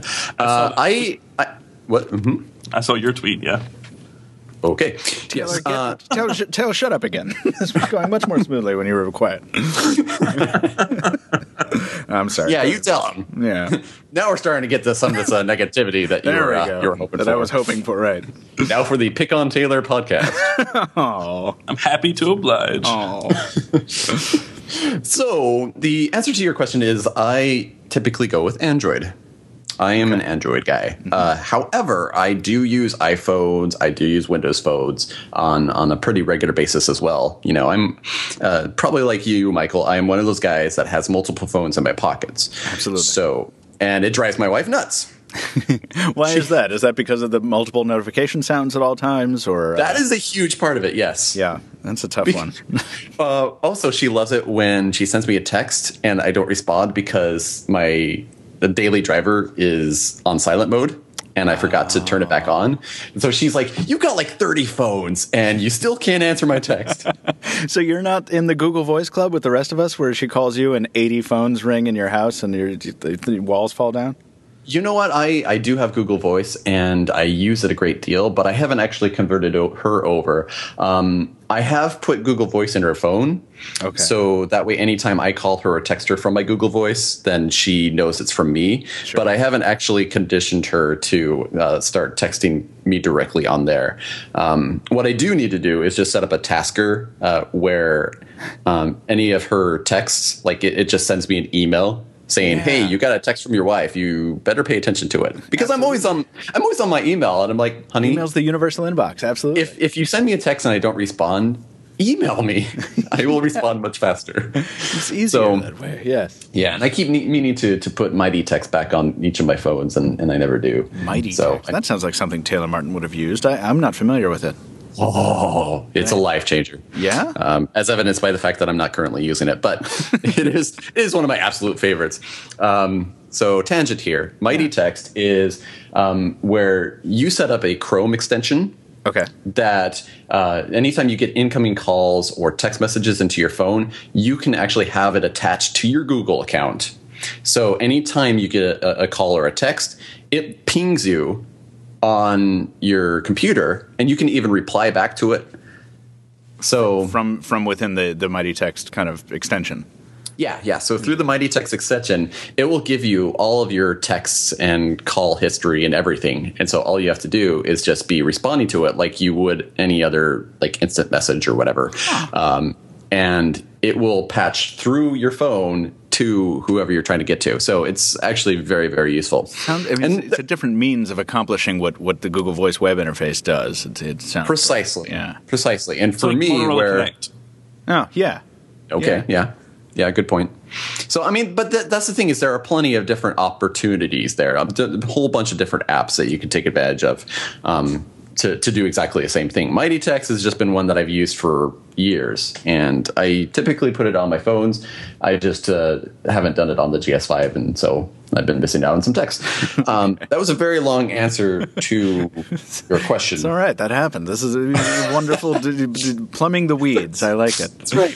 So anyway, yes, I do use Androids for the most part, but I do happen to play around with pretty much every operating system out there because I feel the need to be familiar with everything. Current. Absolutely. Yeah. And there are a lot of things about iPhone and Windows Phone that I absolutely love. It's just that Android is more customizable, and I think there are more options there for me that fit my personal style. Mm-hmm. Windows Phone, on that note, 8.1 is now finally a phone that I feel comfortable using as a daily driver. Up until this point, I have never felt like I could just start using it for long periods of time. You know, I will use it. I will have it turned on. I'll play with apps, et cetera, et cetera. I've just never been able to say, you know what, I'm going to go outside and go do something, and the only phone I'm taking with me is this Windows Phone. I've never been able to do that with confidence, and now I can. And now you can. Like that. That's why I asked, because I've done it. Right. I've been carrying the 1020 since launch day. I bought my own, and I've really been enjoying it. But I've almost always carried it in concert with the Moto X. Because when I ran into one of those functionality gaps maybe one of the app gaps even that I needed to address, I always had an Android phone as a backup. Not all of those issues have been solved for me. I think there's some apps that I really still need to use on a daily basis, and of course the Google integration that we talk about all the time is not there. But this Windows Phone 8.1, I would feel much more comfortable taking out by itself. And Speaking of the Google integration, did you notice that the what's it called has been restored? The push support to Google Mail and such. We don't have to do the 15-minute fetch anymore. Are you talking about CalDave and CardDave? Yeah, that's what I'm talking about. Are those long? Yeah, and I think that was actually in a previous update. Frankly, not one that I got. Not on my 1020. Yeah, I've been stuck on fetch forever. Well, maybe I'm just an idiot. So how long ago was where no comments. Updates land? Because I remember they were talking about that once they came to that agreement, Microsoft and Google, but I don't remember when. Yeah, I want to say that it was GDR2, but don't quote me on that. I've been just. I want to say it was sometime mid last year because it was early last year where they were in this kind of panic mode where Google was all of a sudden we're totally screwing you over here, guys. Sorry. Yeah. And then there was a bit of a fuss, and then Google finally extended it out for a longer period of time. That gave Microsoft enough time to put together an update with CalDAV and CardDAV in there. So I want to say it was either last summer or last fall. So if it wasn't GDR2, it was definitely GDR3. Okay. So, hey Taylor, why don't you look that up for us? Yeah. Stop taking selfies. Taylor, you're not doing anything. I'm not taking selfies anymore. I'm trying to stay awake. I'll tell you, in that then same we are not vein, doing our jobs entertaining you. I am you're sorry. I was going to say, in our same vein, why don't we move into Android after you make this one point, Taylor, Yeah. which I'm sure Actually, is pertinent. Before we do that, I do want to bring up a couple things on Windows Phone, and these are the reasons why I finally feel like I can use them as my daily driver. Yeah. Number one is Action Center. Action Center, I knew it. Yeah, it had to be. And I don't know how you feel about this, but I actually prefer this over iOS Notification Center. I rarely ever open up Notification Center in iOS. I'm 100% with you. I do not like that experience over there. Yeah, it's like there's nothing there for me. However, with Windows Phone, not only can you clear all your notifications at once, which iOS cannot do, like you've just got the really tiny X that you miss half the time, and then you have to double tap poke around it. Yeah, like before it actually works. So you've got that, and then you've got the toggle switches up at the top, which are absolutely fantastic, customizable. And let's see what else. Oh, the battery percentage. I mean, it's such a small thing, but before this, I had to rely on an unreliable live tile to figure out what exactly my battery percentage was. And this is something that it's such a small thing, but it's so important to me because I need to know when I'm doing something. I need to know exactly how much battery I have left. And not only that, but it only pops up the percentage and, by the way, the date below the clock when you drop down the notification shade. And that's some of the intelligence that Windows Phone had earlier when it would that entire icon row would slide out of the way when you didn't need it, which I much preferred, actually. I'm kind of annoyed that they're persistent now. But yeah, having more detail available to slide out when you bring down Action Center is absolutely way better than waiting on a battery percentage live tile that only updates once every hour. You know? Exactly. Yeah. And that was such a frustration where it's like, okay, well, how much battery do I have left? Well, if I want to refresh it, then I have to actually go and click on the live tile, and it just made no sense for me. So it's these little things, though, that actually make the experience feel complete finally. Yeah, there's things that can be worked on. There's things that can be worked on with Android and iOS as well. Every operating system is not perfect, but at least now it feels whole and complete, just like the other operating systems do. The other one is the sliding keyboard.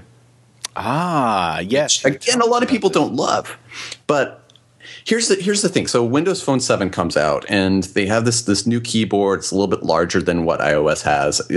A lot of people loved it. It was a good keyboard, and it has that wonderful woodpecker sound feedback, which I really love. The distinctive sound of that keyboard. My father never stops commenting on it whenever I visit home. I'm typing on a Windows Phone, and he just starts cracking up. He's like, "It sounds just like a woodpecker." I'm like, "Yeah, you're right.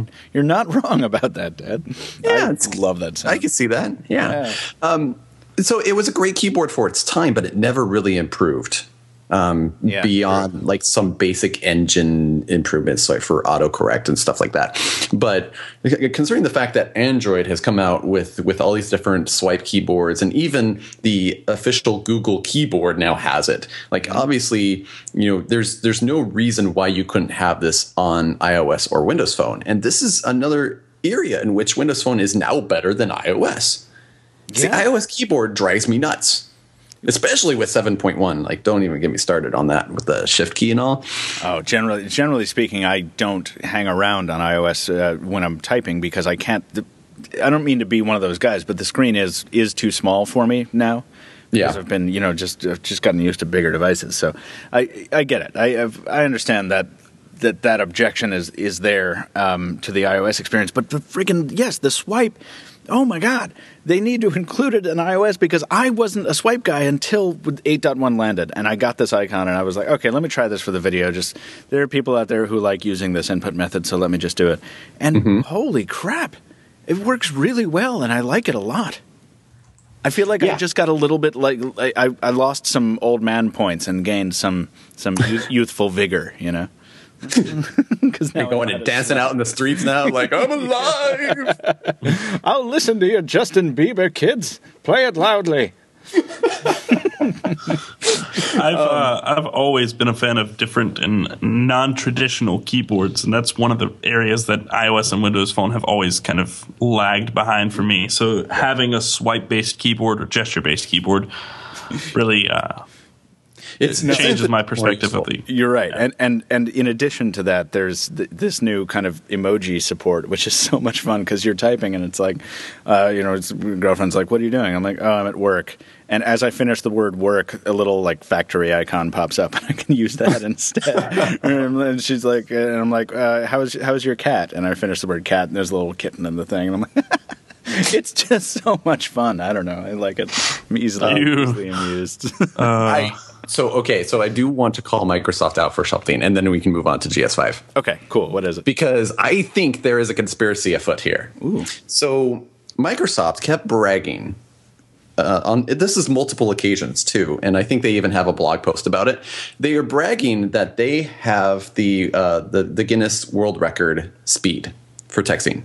So, like, some kid used their workflow keyboard and beat the world speed record. Yeah, by like 20 seconds or something absurd. Well, I think it was like 20 seconds versus 25 or something like that. Oh, all right. So, yeah, don't quote me on that, but it's because you totally would. Like, here's a post. Yeah, I'm writing this down, right? Well, Brad told me. Expert of all things mobile. I want to start a Tumblr blog called Brad Told Me. Tumblr.com. A bunch of animated GIFs on there. The sad thing is when we're talking about this, like writing a post, here I am like mimicking actually typing on the keyboard as I do it.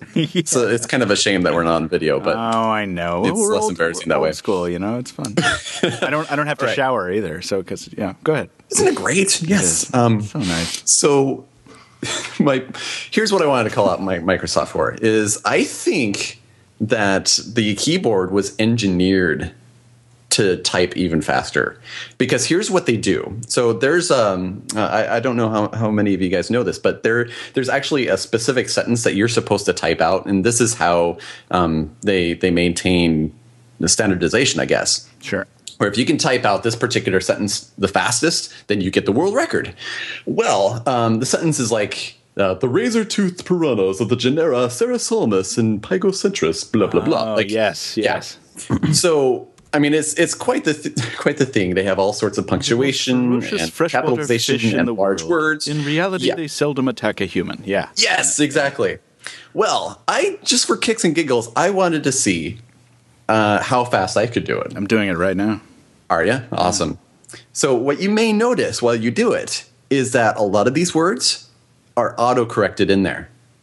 So, like, after you type in genera, do you see Cerasalmus? I got pecans for piranha, so I'm really bad. Genera. Okay, and then Cerasalmus, yes. Yes. Yeah. And... Isn't that interesting? Yeah, that they would just happen to have because I also got piranhas in the autocorrect too. Yeah, and I think there were other ones in there. It's not every single word, but there's enough words that I think, like especially the big ones, that you could easily speed right through those, like zoom through those in no time whatsoever. So anybody who's trying to do a speed record, it's like, oh, it's got autocorrect. It's Cerasalmus right in there. Boom, boom, boom, and pretty soon you've autocorrected your entire test sentence, and hey, our keyboard's faster. What about with like SwiftKey? You know, I mean, you type it enough. Know if BlackBerry does it, because that BlackBerry keyboard is awesome on the Z30 and the Z10 with the auto suggestions. And actually, Brad, you bring up a good point, because I've always found Windows Phone's text suggestions to be better than almost anyone else's, with the exception of BlackBerry. And BlackBerry, it's kind of ridiculous, because I can go an entire texting session using only the swipe up thing. It knows what I want to say. Yeah. And Windows you do a little bit better on that than I do, I think. You didn't. Yeah, you're not a fan. Yeah, well, do you use it where it's on the top or in line? In line on the keyboard itself, but only when I'm doing one-handed. It drives me nuts doing the inline keyboard on the BlackBerry, because my eyes are trained to look up at the top. Okay. Oh, yeah, in the suggestions ribbon, right? Where everyone has it. So when it's in line, then I'm basically visually hunting and pecking for the word that I'm looking for, and it actually slows me down. Right, and it slows me down too if I'm doing two-handed. But if I'm using the BlackBerry one-handed and I'm doing something else, it's just much easier for me to, rather than to shift my grip on the phone to reach up to the suggestion ribbon, to already be at the key I'm going to be tapping anyway, and then it works out that way. I just wish different everyone strokes. had that keyboard. Yeah. Get it? Strokes. Hey. Keyboard. Wow, that Taylor, was very nice. You have paid your pun debt. Good job. Oh, God. I am a pundit, so. Yes. Two in a row. Okay, well, let's move on to GS5 because Taylor's got to go pretty soon, and I want to make sure that he talks. Yeah, me too. And now Taylor, funny stuff. Taylor has not had access to the GS5, right, Taylor? No, I have not. So Taylor's basically on the Pocketnow Weekly to be silent and to not get my video and to put him further behind on his schedule. I'm sorry, Taylor. Are you saying that Taylor is like the Andy Richter of this show? Yes. Oh, Andy, he's a funny guy, but he just doesn't say anything. Doesn't say much. He agrees. I think that's the job of the sidekick, though, isn't it? Is to just agree with everything that the host says. Right. So then Taylor's got his back. You are correct. I guess you picked the wrong guy. You are correct, sir. So, but we've talked about it quite a bit, and I like Taylor's. I want Taylor's outside perspective for our GS5 talk. But one of the reasons Taylor didn't have access to the S5 is because it was so damn hard to get a hold of one. Now, Brad, I understand you got yours from GSM Nation. Correct. GSMNation.com. GSM Nation. Now, this is a site I actually didn't know about, and this is not they're not sponsoring this podcast, listeners. I just want to bring it to everyone's attention that they exist, and they've existed since 2011. And since you brought them to my attention, Brad, I've spoken with them, and hopefully we will work with them soon. But so the reason I bring all this up is that this was a very different rollout than in the past in terms of Samsung and its sort of review units. I don't want to get into the nitty gritty of it. I just wanted to say, how about that? That's interesting, you know? Yeah, and here's what I will say about this. Like from the very beginning, I found it very curious because at Mobile World Congress, first Samsung was saying, well, it's going to come out in sometime in like they usually say like coming weeks or coming months, that kind of language because there are so many intricate details that need to be sorted out before they can actually agree on a date. Right. So they don't even know exactly when it's going to come out. But that's what they told us. And then all of a sudden in the big press conference, they mentioned, hey, it's going to come out April 11th. So right then and there was this weird communication. But then you have the issues where I guess stores in Korea started selling it earlier. Yeah, like way earlier, like weeks earlier. Yeah. So there were certainly a lot of weird elements to this. So people had access to reviews earlier than Samsung really wanted them to, and there was a whole mess. Yeah. So it was a very interesting kind of thing. So listener, if you've been asking why, because this has been discussed and bandied about and such in social media and whatever. So just to give a very vague idea of what's been going on, it's just been an unusual rollout. So we have them now. Brad's had it for long enough to do a review. Our review is going to come out next week. Our comparison with the M8 just went up. And as I said to you on Twitter, Brad, God bless you for not doing comparisons. They take forever. Yes, they do. Oh, yes. Yes, they do. And the thing is, that's part of my review process. I do a lot of internal comparisons. A lot of times I just don't actually write about them. Yeah, cool. You have to do it for context. I mean, you have to understand how it relates to the rest of the landscape, obviously. Absolutely. I mean, take the camera, for example. That's one of the biggest points of comparison, and that may be the area that you were focused on. I'm not sure. Yeah. But, between the M8 and the GS5, there are certainly a lot of elements that are better on one and worse on the other. Yeah, can we talk about some of that? Because that surprised the F out of me. I was reading in your review, you came to the same conclusion I did, but I don't think the results you found were quite as dramatic in the low light performance. So we know that the Galaxy S5 has a 16-megapixel ISO shooter. The One M8 has the same old 4-megapixel ultra-pixel sensor, but the performance in low light, even giving the Galaxy S5 the best possible chance at success with the stabilization turned on, I'm getting so much blue artifacting coming in on the corners around the side. There's like a blue halo around my dark shots, whereas the One M8, while it's not reaching the performance of like a Lumia, is generating a much better photo in very dark situations. Yeah, the M8 certainly does better in low light situations, but it doesn't do as good at daylight. No, it doesn't. So, like that's the hard thing. There's always this trade-off, right? Yeah. Very few cameras do everything right. Right. Absolutely. So that's the issue that I have. Like both cameras are perfectly reasonable in both situations. Like it's not as though the GS5 is horrible in low light situations. In fact, it's still much better than the GS4. Oh yeah, and like that ISO cell technology certainly helps on the Galaxy S lineup. Sure. It's just when you compare it to say Lumia's and the M8, it just does not hold up. Yeah. So there's a shot of mine that illustrates this. That's my favorite in my comparison, where I've taken a shot at night of a brightly lit theater outdoors here in Boston, and this is the opposite of what I was just talking about. Where this is where the S5 just beats the pants off it, because the M8 does that HTC thing where it overexposes. You know, it blows out brightly lit areas, and it's like it's an okay shot, but whatever. And then I crossfade to the Galaxy S5 shot, and it's just beautiful.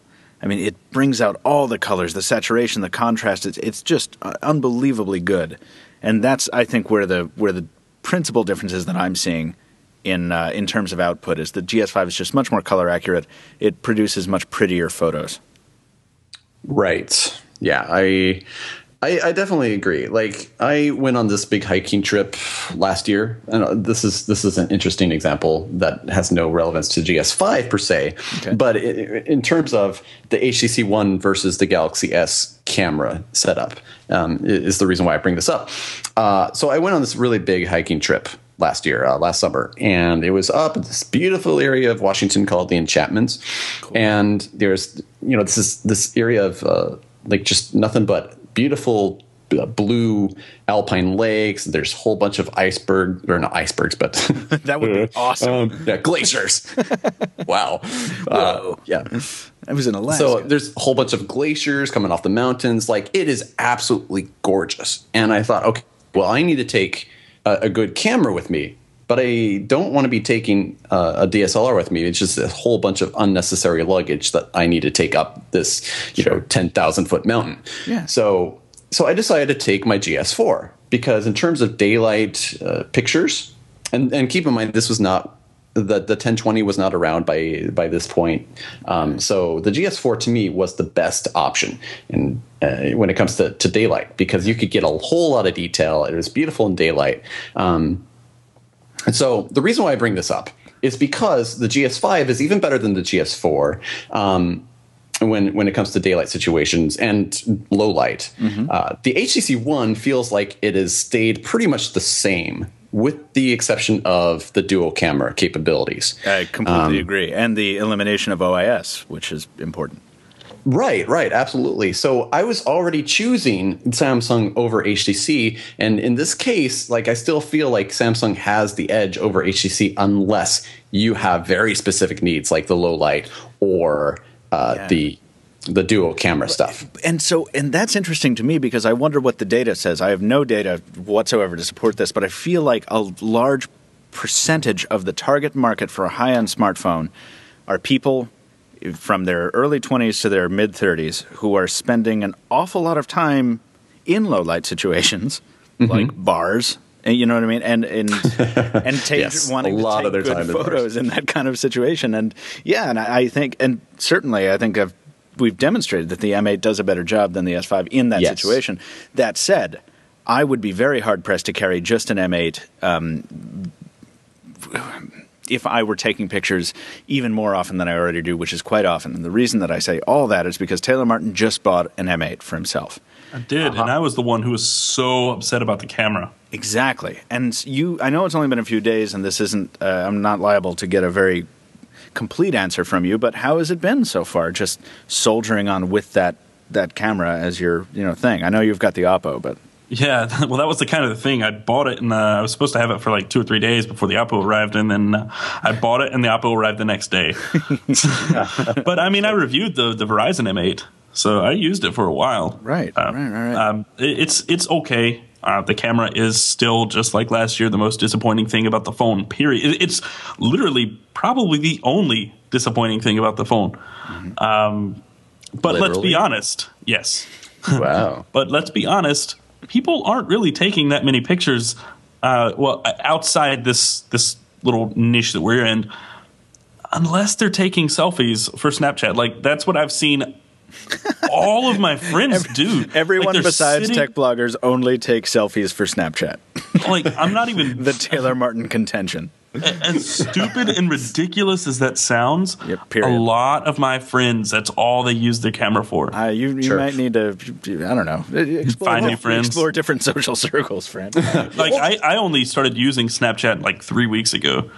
But I do get your point, though, because I remember when the 1020 came out, and I thought, wow, this is fantastic. We finally got this 41 megapixel phone that's not an Symbian device, so it's actually usable. So a real OS. Exactly. So I started looking into this, and I thought, okay, while this is awesome to have from my perspective, how many people are actually going to take full advantage and be taking these raw images and throwing them onto their computer and doing something with them versus just dumbing them down to 5 megapixels and throwing them up on Instagram? Right. Yeah. So, in that case, though, right, the 5 megapixel images that are generated are better. So much better than normal 5. They're oversampled, right? But fair enough. But still, I agree. And my way of interpreting that was to kind of look at it from another angle and be like, well, what this does to my psyche, and I'm maybe alone in this, but the 1020 makes me want to take better pictures. It makes me want to actually spend the time to set it up because I want to live up to the equipment I'm carrying. And I'm not saying I'm common. That's the common contention, but that's how it makes me feel. Yeah, but would you buy it for that purpose? I did. Or in fact. Okay. Because I could see a lot of people, like, if it just happens to be on their phone, they're like, okay, well, you know what? I've got this cool feature. I might as well learn the trade and figure out how to make best use of it. Right. But, if you're not already in that mindset, are you more or less inclined to buy it for that very purpose? Like, yeah, it's got a great camera, but am I going to be using it for that kind of stuff? I think I think that's a very reasonable take, and I think that's what a lot of consumers did. I don't know what the sales numbers on the 1020 were. I'm sure they didn't, but they were discounting it pretty regularly over the course of its availability here. Yeah, and to dropped it $100 like a month after it came out. Right. Well, I'm not too surprised by that. A lot of flagships do. There are a lot of $200 or $300 phones that only stay that way for the early adopters, and then they come down once the sales start slacking a little bit. And that's my point. Like, it followed the same pattern as most other flagships, rather than staying at a high price point and with constant Nokia announcements that, hey, we're out of stock. Yeah. Now, with that said, and I don't mean to go back to what we were talking about with Windows Phone, but this is just a clever aside. With Windows Phone 8.1 and the 1020, like putting that on brand new hardware that is supported by 8.1, I think you finally have a phone that can truly differentiate itself for reasons aside from the camera. You know what I mean? Totally. Like, that was when the 1020 came out. That was the only reason I could think of people getting the phone, because otherwise it's just your standard run-of-the-mill Windows phone. Right. It's a 920. Yeah. Yeah, so that's a very good point. Like, it's a 920, but with a really awesome camera. So now Windows Phone is finally able to differentiate itself even more on the high end, whereas before it was just like you had to come up with these cool little things like 41 megapixel cameras to even be considered at the same price point as some of these other phones. No, it's true. And now that we have phones that can perform about as well as the 1020 in the sense of a camera, like the Icon, without being this kind of weirdo with a big old Oreo mountain on the back of it, this thing that actually looks really good. I think the it's Icon not awkward really to hold on to. Exactly. Yes. With a higher resolution screen and such. Go ahead, Taylor. I'd rather have the Icon over the 1020. Actually, and that's why when Taylor, you were dredging for what's your favorite phone of the spring for that collaborative piece a couple weeks back, I was like, well, it's the Icon, because it well, because of all the things I just said. So I won't repeat myself. But yeah, I think they're on a nice road, and I hope the Microsoft integration doesn't derail it. Much as I hope the Motorola and Lenovo marriage goes well, and other such things we don't have time to talk about. Just quickly bringing it back to the M8, one of the reasons that I was hoping you were going to say S5 because we so have to get back to the S5. I know, but I'm taking us back to another tangent. Yeah, but you're about to bail. So, okay, go ahead, Taylor. I was just going to say that one of the reasons that I'm actually kind of enjoying the phone and the camera experience is because I have to actually work to get good pictures, and I kind of like that challenge. That's not something that most people would like, right? But for me, I enjoy that. I enjoy smartphone photography, and having to work for a picture. There's some sort of like vindicated feeling that you get when you take a great picture with a really crappy camera. Yeah. That would be so awesome if HTC took the opportunity to make that into a marketing campaign. Like if they got that who's the guy Mayhem from the insurance commercials? If they got him to do it, it would be just great. It's like, it's a crappy camera. You got to work for it. What's your problem? You don't want to do any work? I do think that this is a big point, though, is that despite the camera being not really any better than it was last year, and the GS5 being better for daylight shots, I do think that's more on the automatic side of things. Like with the GS5, you have to work a lot harder to actually tweak manual settings, whereas with the M8, like they've actually made it much more intuitive, a lot like Nokia's smart camera, in fact, the Pro camera, where you can slide the different functions. Yeah. So you can adjust your levels and make all these manual adjustments really, really easily, and then you can save them as presets. Yeah. So that way you can just go back anytime without having to go through this whole rigmarole of, okay, I got to go back to one, plus one ISO. And exactly. Exposure. Yeah. So I do think HTC really hit the nail on the head there. So I have to give them a lot of props for improving the camera in other ways besides the resolution and quality. You know what I mean? Like they actually made the experience itself better, even if they couldn't increase the quality. And the only thing that I wish they would do in software is solve this problem they've had for 4 years, for as long as I've used HTC cameras, which is this wild swinging of exposure when you tap to focus. It's almost impossible to get a happy medium sometimes. That is certainly a staple of HTC. You know what I wish they would do? What? I wish they would use Oppo's technology. Yeah, because you just did a video on the Oppo Super Zoom, yeah? Yeah. Well, it's not Super Zoom anymore, but it kind of is. Like, it's listed as Super Zoom on their website, but on the phone it's called HD Picture. And then in the future update, we're told it's going to be called Ultra HD. Oh. So, yeah. I don't Marketing know. FTW. Whatever it is, it's a feature where you have a 13-megapixel camera and you can take 50-megapixel images. And that sounds like a horrible idea. It sounds like a gimmick, and it actually works well. Wow. Yeah. That's really I mean, cool. It's not amazing. Like, the camera itself on the Find 7A doesn't seem amazing or mind-blowing. It's okay. Like, the colors are really muted, but you can take better pictures by software trickery. Like, it's wow. I didn't expect it to work as well as it does, but I'd like to see HTC utilize something like that where you can take a 13 or a 16 megapixel image with just a 4 megapixel camera, especially because the sensor's so big. I believe it has a really high bandwidth, and it would capture just so quickly the multiple exposures that you need to do that. So I don't know. Well, here's my theory on this. My theory is that HTC spent too many resources and too much time to get the dual camera ready that they weren't able to do any better in terms of image quality itself. So they just stuck with what worked for them in the past. And so I think what you'll see next time is an actual improvement in quality. Of course, who knows? I thought the same thing last year, and I was proven wrong. So, I think we also didn't know about the dual camera coming in. So to be fair, that's true. There were certainly improvements there, and they did want to differentiate themselves because they knew that there were going to be a lot of comparisons between their camera and the Lumia 1020 and the GS5 and all this. So they really wanted to come out and do something that was actually different. And I give them a lot of props for that. Absolutely. And I think strategically it was a good idea. I think, as we said earlier in the show about another thing, it's the execution that sort of failed. Yeah. At least so far. But we'll have more occasion to talk about that as HTC improves that product going forward. Brad, I'd like to talk with you for a couple more minutes on the S5, just so we live up to our headline at least. But I think I'm going to let Taylor go for that, because Taylor's got stuff to do, and he's got big plans tonight. What are you doing tonight? You got a date?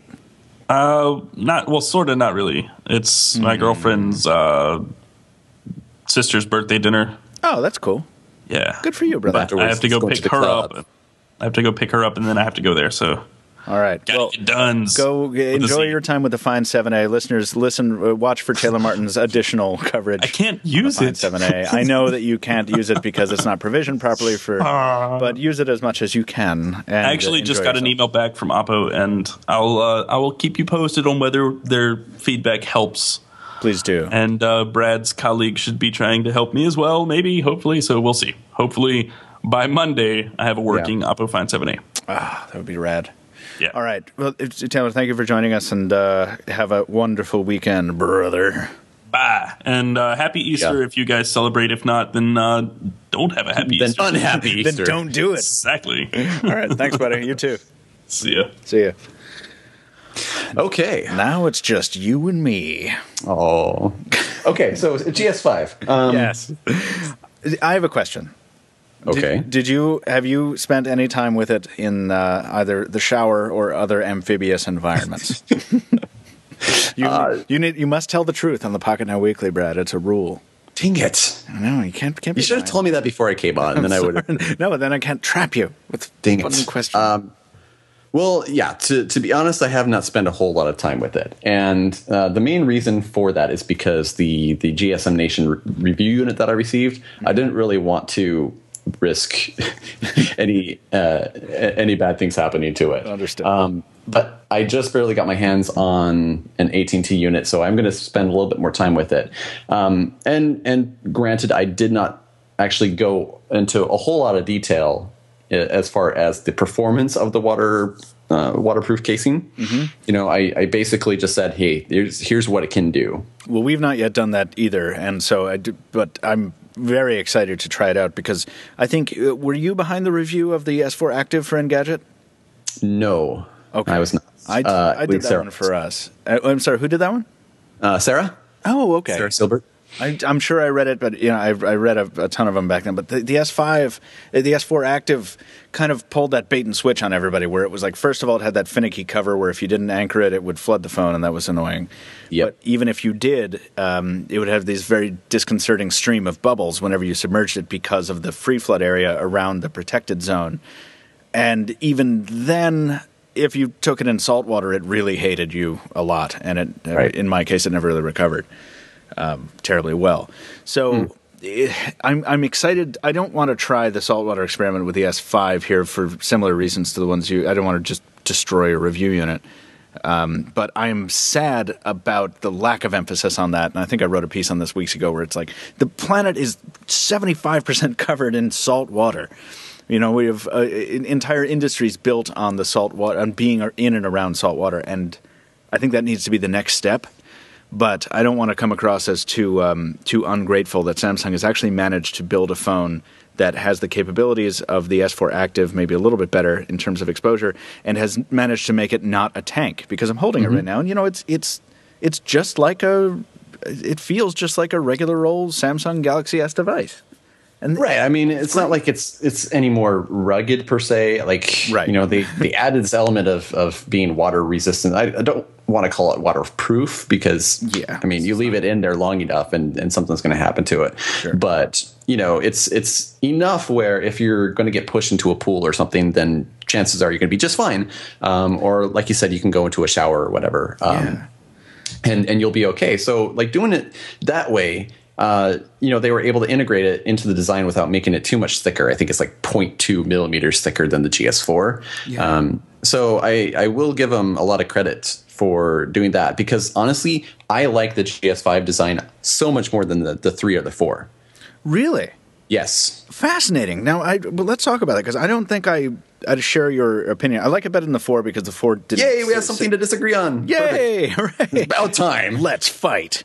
But the 3, I will say I disagree about the 3, because while I think the execution of the 3 was imperfect in that it felt quite cheap, at least the design said something different to me. They were going for that kind of Riverstone pebble rounded corners thing, and it looked nice. It looked to me like distinctive, at least, whereas the 4 and the 5 are just kind of very nondescript to me. I think you said the best adjective you could think of was inoffensive, which is faint praise if I ever heard it. But you like it better. I know. And you were right to call me on the carpet for that, where I did say it was inoffensive, and here I am telling you that I actually like it better. But that shows you how much I did not like the design of the GS3 and the 4. Sure. The Pebble, it was different, and it was a lot different from the GS2. So I will give you I will give you that, but I honestly I like the GS2 design more than the GS3. Oh, okay. I think so. We're just coming from different spots on that. I think so. We have different feelings on boxiness. That's okay. So the S5 kind of harkens back to that to those days of the S2, and it's slightly more squared off sense, right? Yes, it is. But it's still very comfortable to hold, which I like. Like, it doesn't dig into your palm. That back is it glass weave they're using on this back cover here?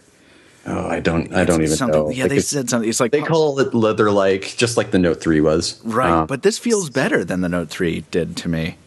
I don't know. It's strange. I think it looks a little bit better to me than the Note 3 did because it's not skeuomorphic, right? Like, you don't have the stitches on the back. It doesn't have the I'm trying to be a moleskin. The side of a book on the side of the phone, like it. You still got some ridges, like little bumps, but it doesn't. They're not trying to mimic like the pages of a book. No, and to me that was just ridiculous. The stippling over the top. Doesn't. I didn't mind it because it played with the note line. I didn't like when they ported that aesthetic to the tabs, because then it made no sense to me. Right. But the stippling also doesn't look as bad on the white one or the black one or the blue one, the S5. The kind of patterned golf ball holes. They only look bad if you're in a macro shot, if you're getting your camera millimeters away from the finish. But I also wouldn't give it any design awards, certainly, but I find it to be pretty dull. Sure. From an aesthetic perspective. Yeah. So here's the thing, like, because I can get very picky when it comes to design. I think all of us reviewers do to an extent. Sure. It's part of our curse, really. Yes. We play with too many phones and we get really picky about it. It happens. Sure. I think for most people, the GS5 design is going to be fantastic. When you're talking about the GS3 and how, it was a lot more comfortable to hold, right? Like that's what you're saying? Yes, more so that it was actually trying to say something with its design. That's what I respected about it. Okay, fair enough. Practically more comfortable. It was more of a statement. Yeah. I think is what you're saying. Now, to be fair, this one is not much of a statement per se. And I think part of the statement the GS3 was trying to make is that we don't want to get sued, so we're looking very different, because that was the height of those heated lawsuits that was happening. Right. Yeah. Right. Because the GS2, like, everyone thought it just looks a little too much like an iPhone, I guess. I forgot. I think it was Marquez who ran a video back in the day saying, like, Galaxy S3 designed by lawyers. Oh, that's right. I remember that. Yeah. Yes. So see, here's the thing. I don't necessarily love boxy per se, just because usually it's not very comfortable. The GS5 is at least comfortable to hold. It's good enough to look at, and this is where the term inoffensive comes in. Is it looks a lot like any other GS device. You look at it, and there's nothing that really stands out. So that's what I mean by inoffensive. It's just like okay, it's a new Galaxy S device. Sure. And to Samsung's credit, I think that's what they want. They like that consistency. I mean, that's why TouchWiz, up until this version, looked pretty much the same, regardless of what version of Android it ran and what features it had in it. It always looked the same because Samsung does think that there is something genuine about having this consistency, because then people attach onto it. It's kind of like the iPhone in the sense, again, with the comparisons. Sure, because you don't really hear complaints in the streets among regular people about Samsung software very often.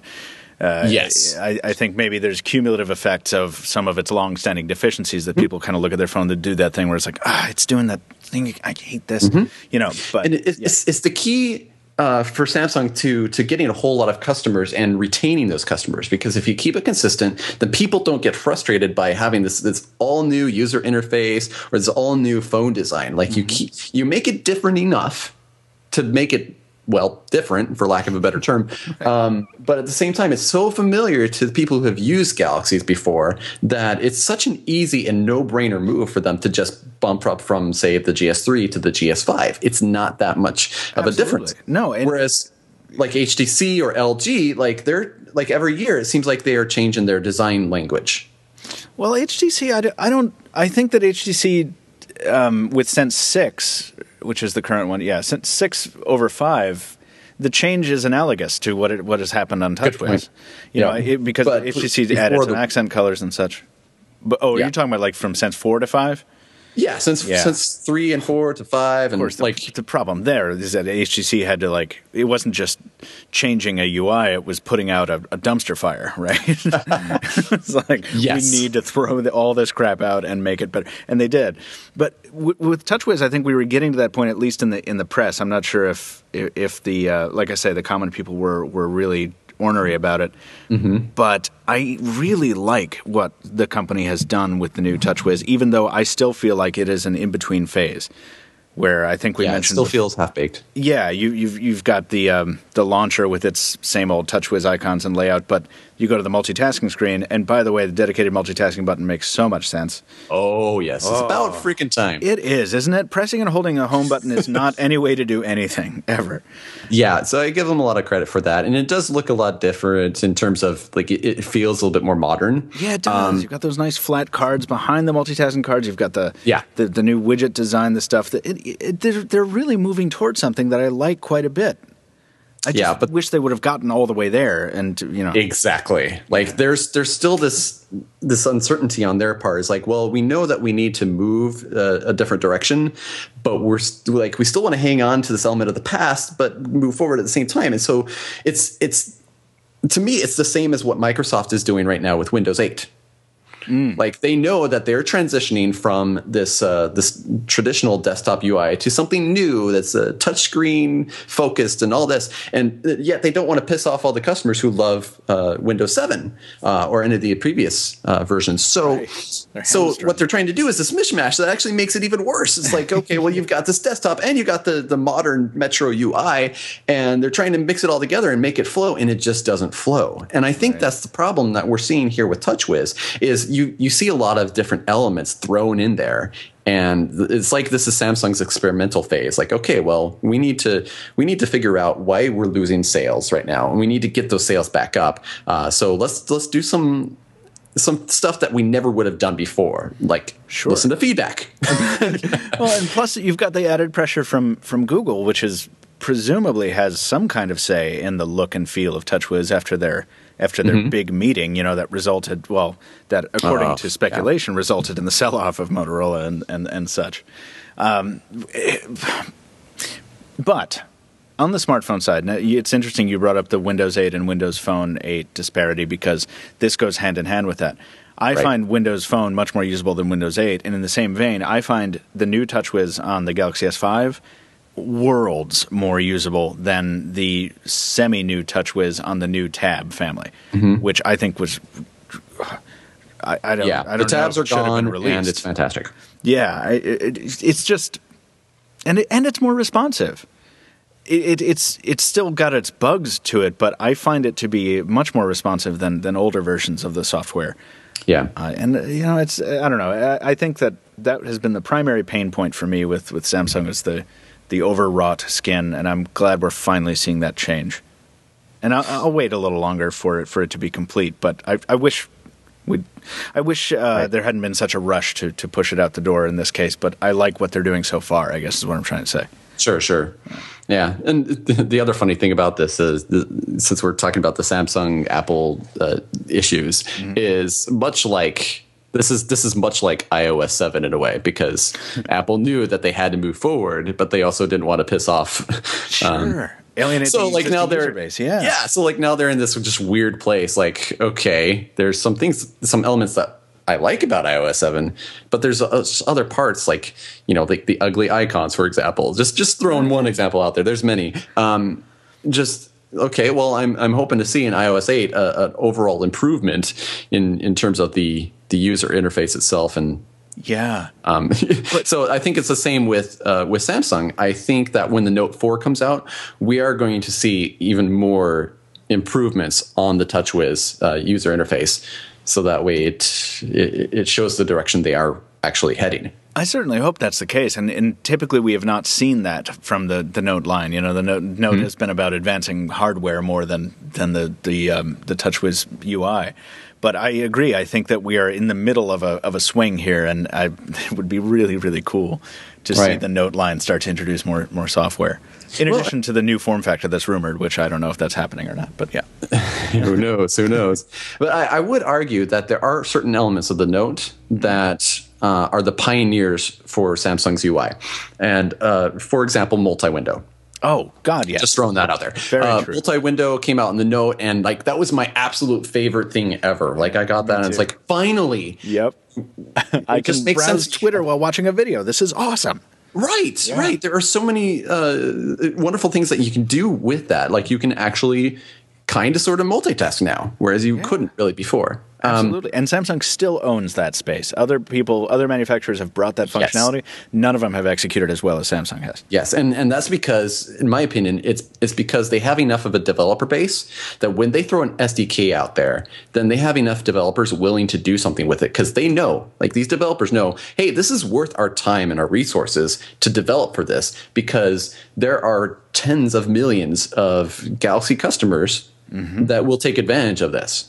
Good point. Whereas with LG and HTC, anytime that they come out with an SDK, I just kind of snicker, think, well, okay, good luck with that. Yeah.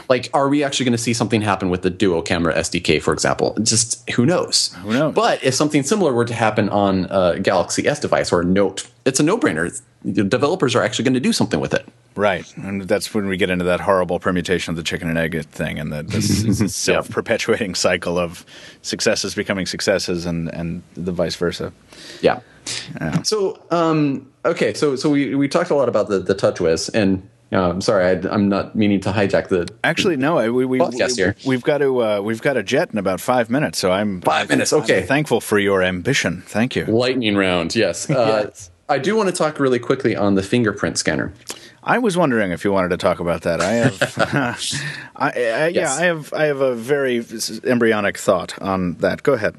Okay. Well, the reason why I'm so meh on the GS5 is that you have these differentiating features that, hey, this is Samsung. This is what they do. They like to come out with these new things. Most of the time they're gimmicks, but they're at least trying new things just to make it feel fresh and exciting. And I give them credit for that. Sure. However, all the major features that they came out with that are standout features were not executed very well.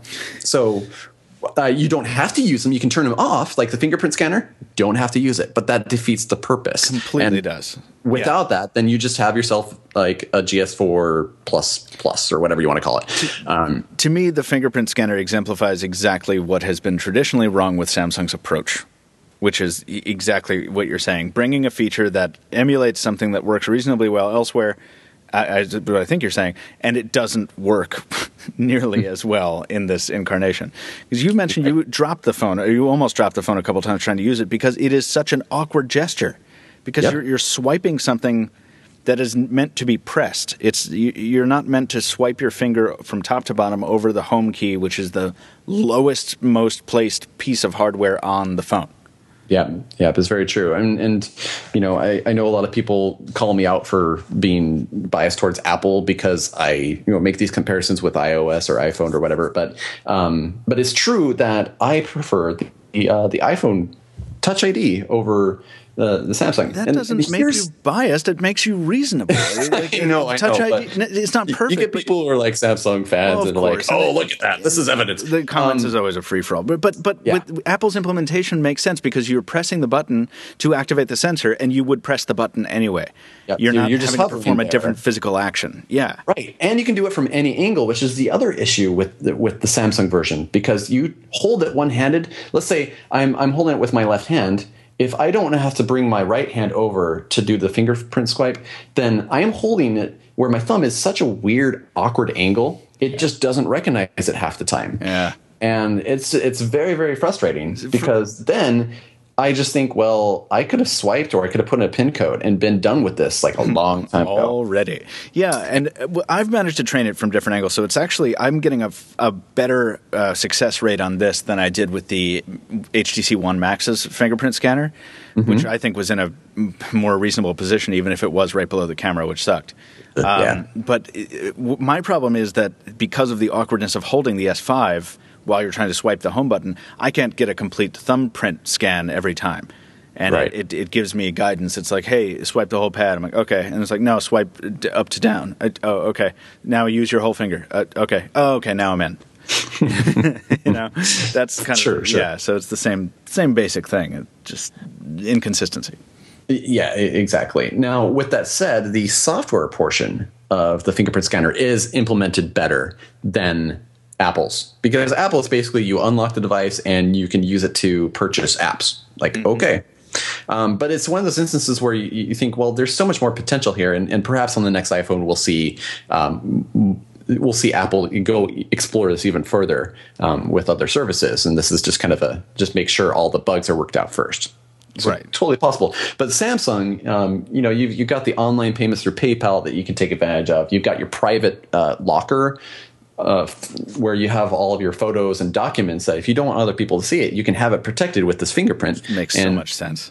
Yeah. Yeah. So, it's like a spy movie or something where, it's just like it can read your eyes. I think that's going to come in the next couple of years where it can read your eyes and it's like, good morning, Mr. Molen.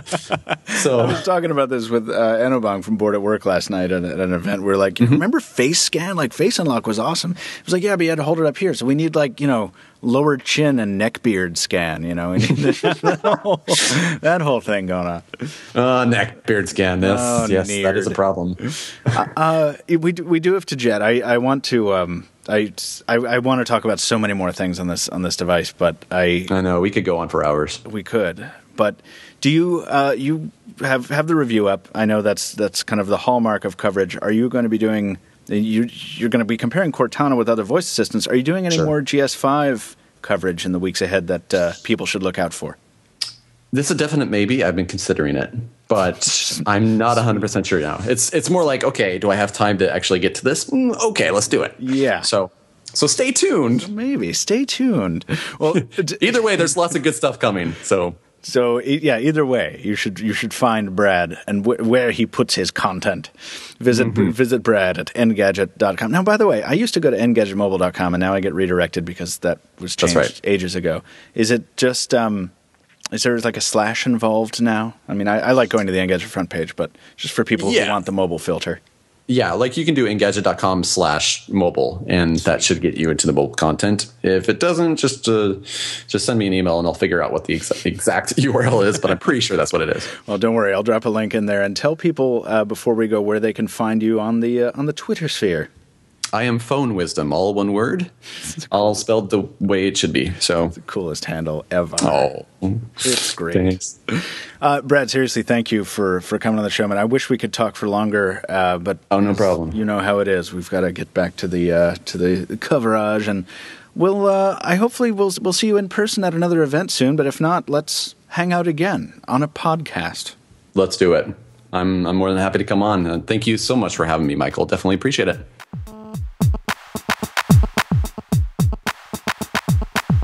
That's going to do it for this episode of the Pocketnow Weekly, folks. A note on music. Our transition track is called Radiation. You may recognize it as one of the ringtones on your Nexus 4 or Galaxy Nexus or other Android phone. It is actually a full-length song by a musician called Ali Spagnola, who is hilarious, talented, and very popular with millions of fans. She also has a bunch of very fun videos, including a recent one against spoilers, which is hilarious, at her new YouTube channel, youtube.com/AliSpags, ALISPAGS, and at her website, alispagnola.com, both of them linked in the description below. Until next time, thank you for joining us, folks, and again, thank you for all your listener mail every week. Once again, we're sorry to skip it for 2 weeks in a row. It's just been crazy, but we do read every piece sent to us at podcast@pocketnow.com, and we'll get back to it very soon, I promise. Also, be sure to find us on Twitter. As Brad said, he is at Phone Wisdom. Stephen is at Stephen Schenck, StephenSchencK. Taylor is at Casper Tech. I am at Captain 2 Phones, CASBRTEK, Captain the number 2 Phones. You can also follow Pocketnow officially at Pocketnow on Twitter, Instagram, Facebook, Google+. And if you enjoyed the podcast, we hope you do, please leave us a review on iTunes, Xbox Music, Stitcher, and wherever else reviews are left. As always, our sincere thanks for listening, and we'll be back with more Mobile Tech Talk next week.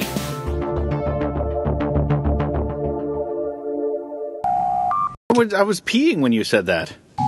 10 minutes. Hello, Pocketnow. Whoa, welcome to the Dubstep Show. Hey, Brad. And now, coming from... Prepare for twerking.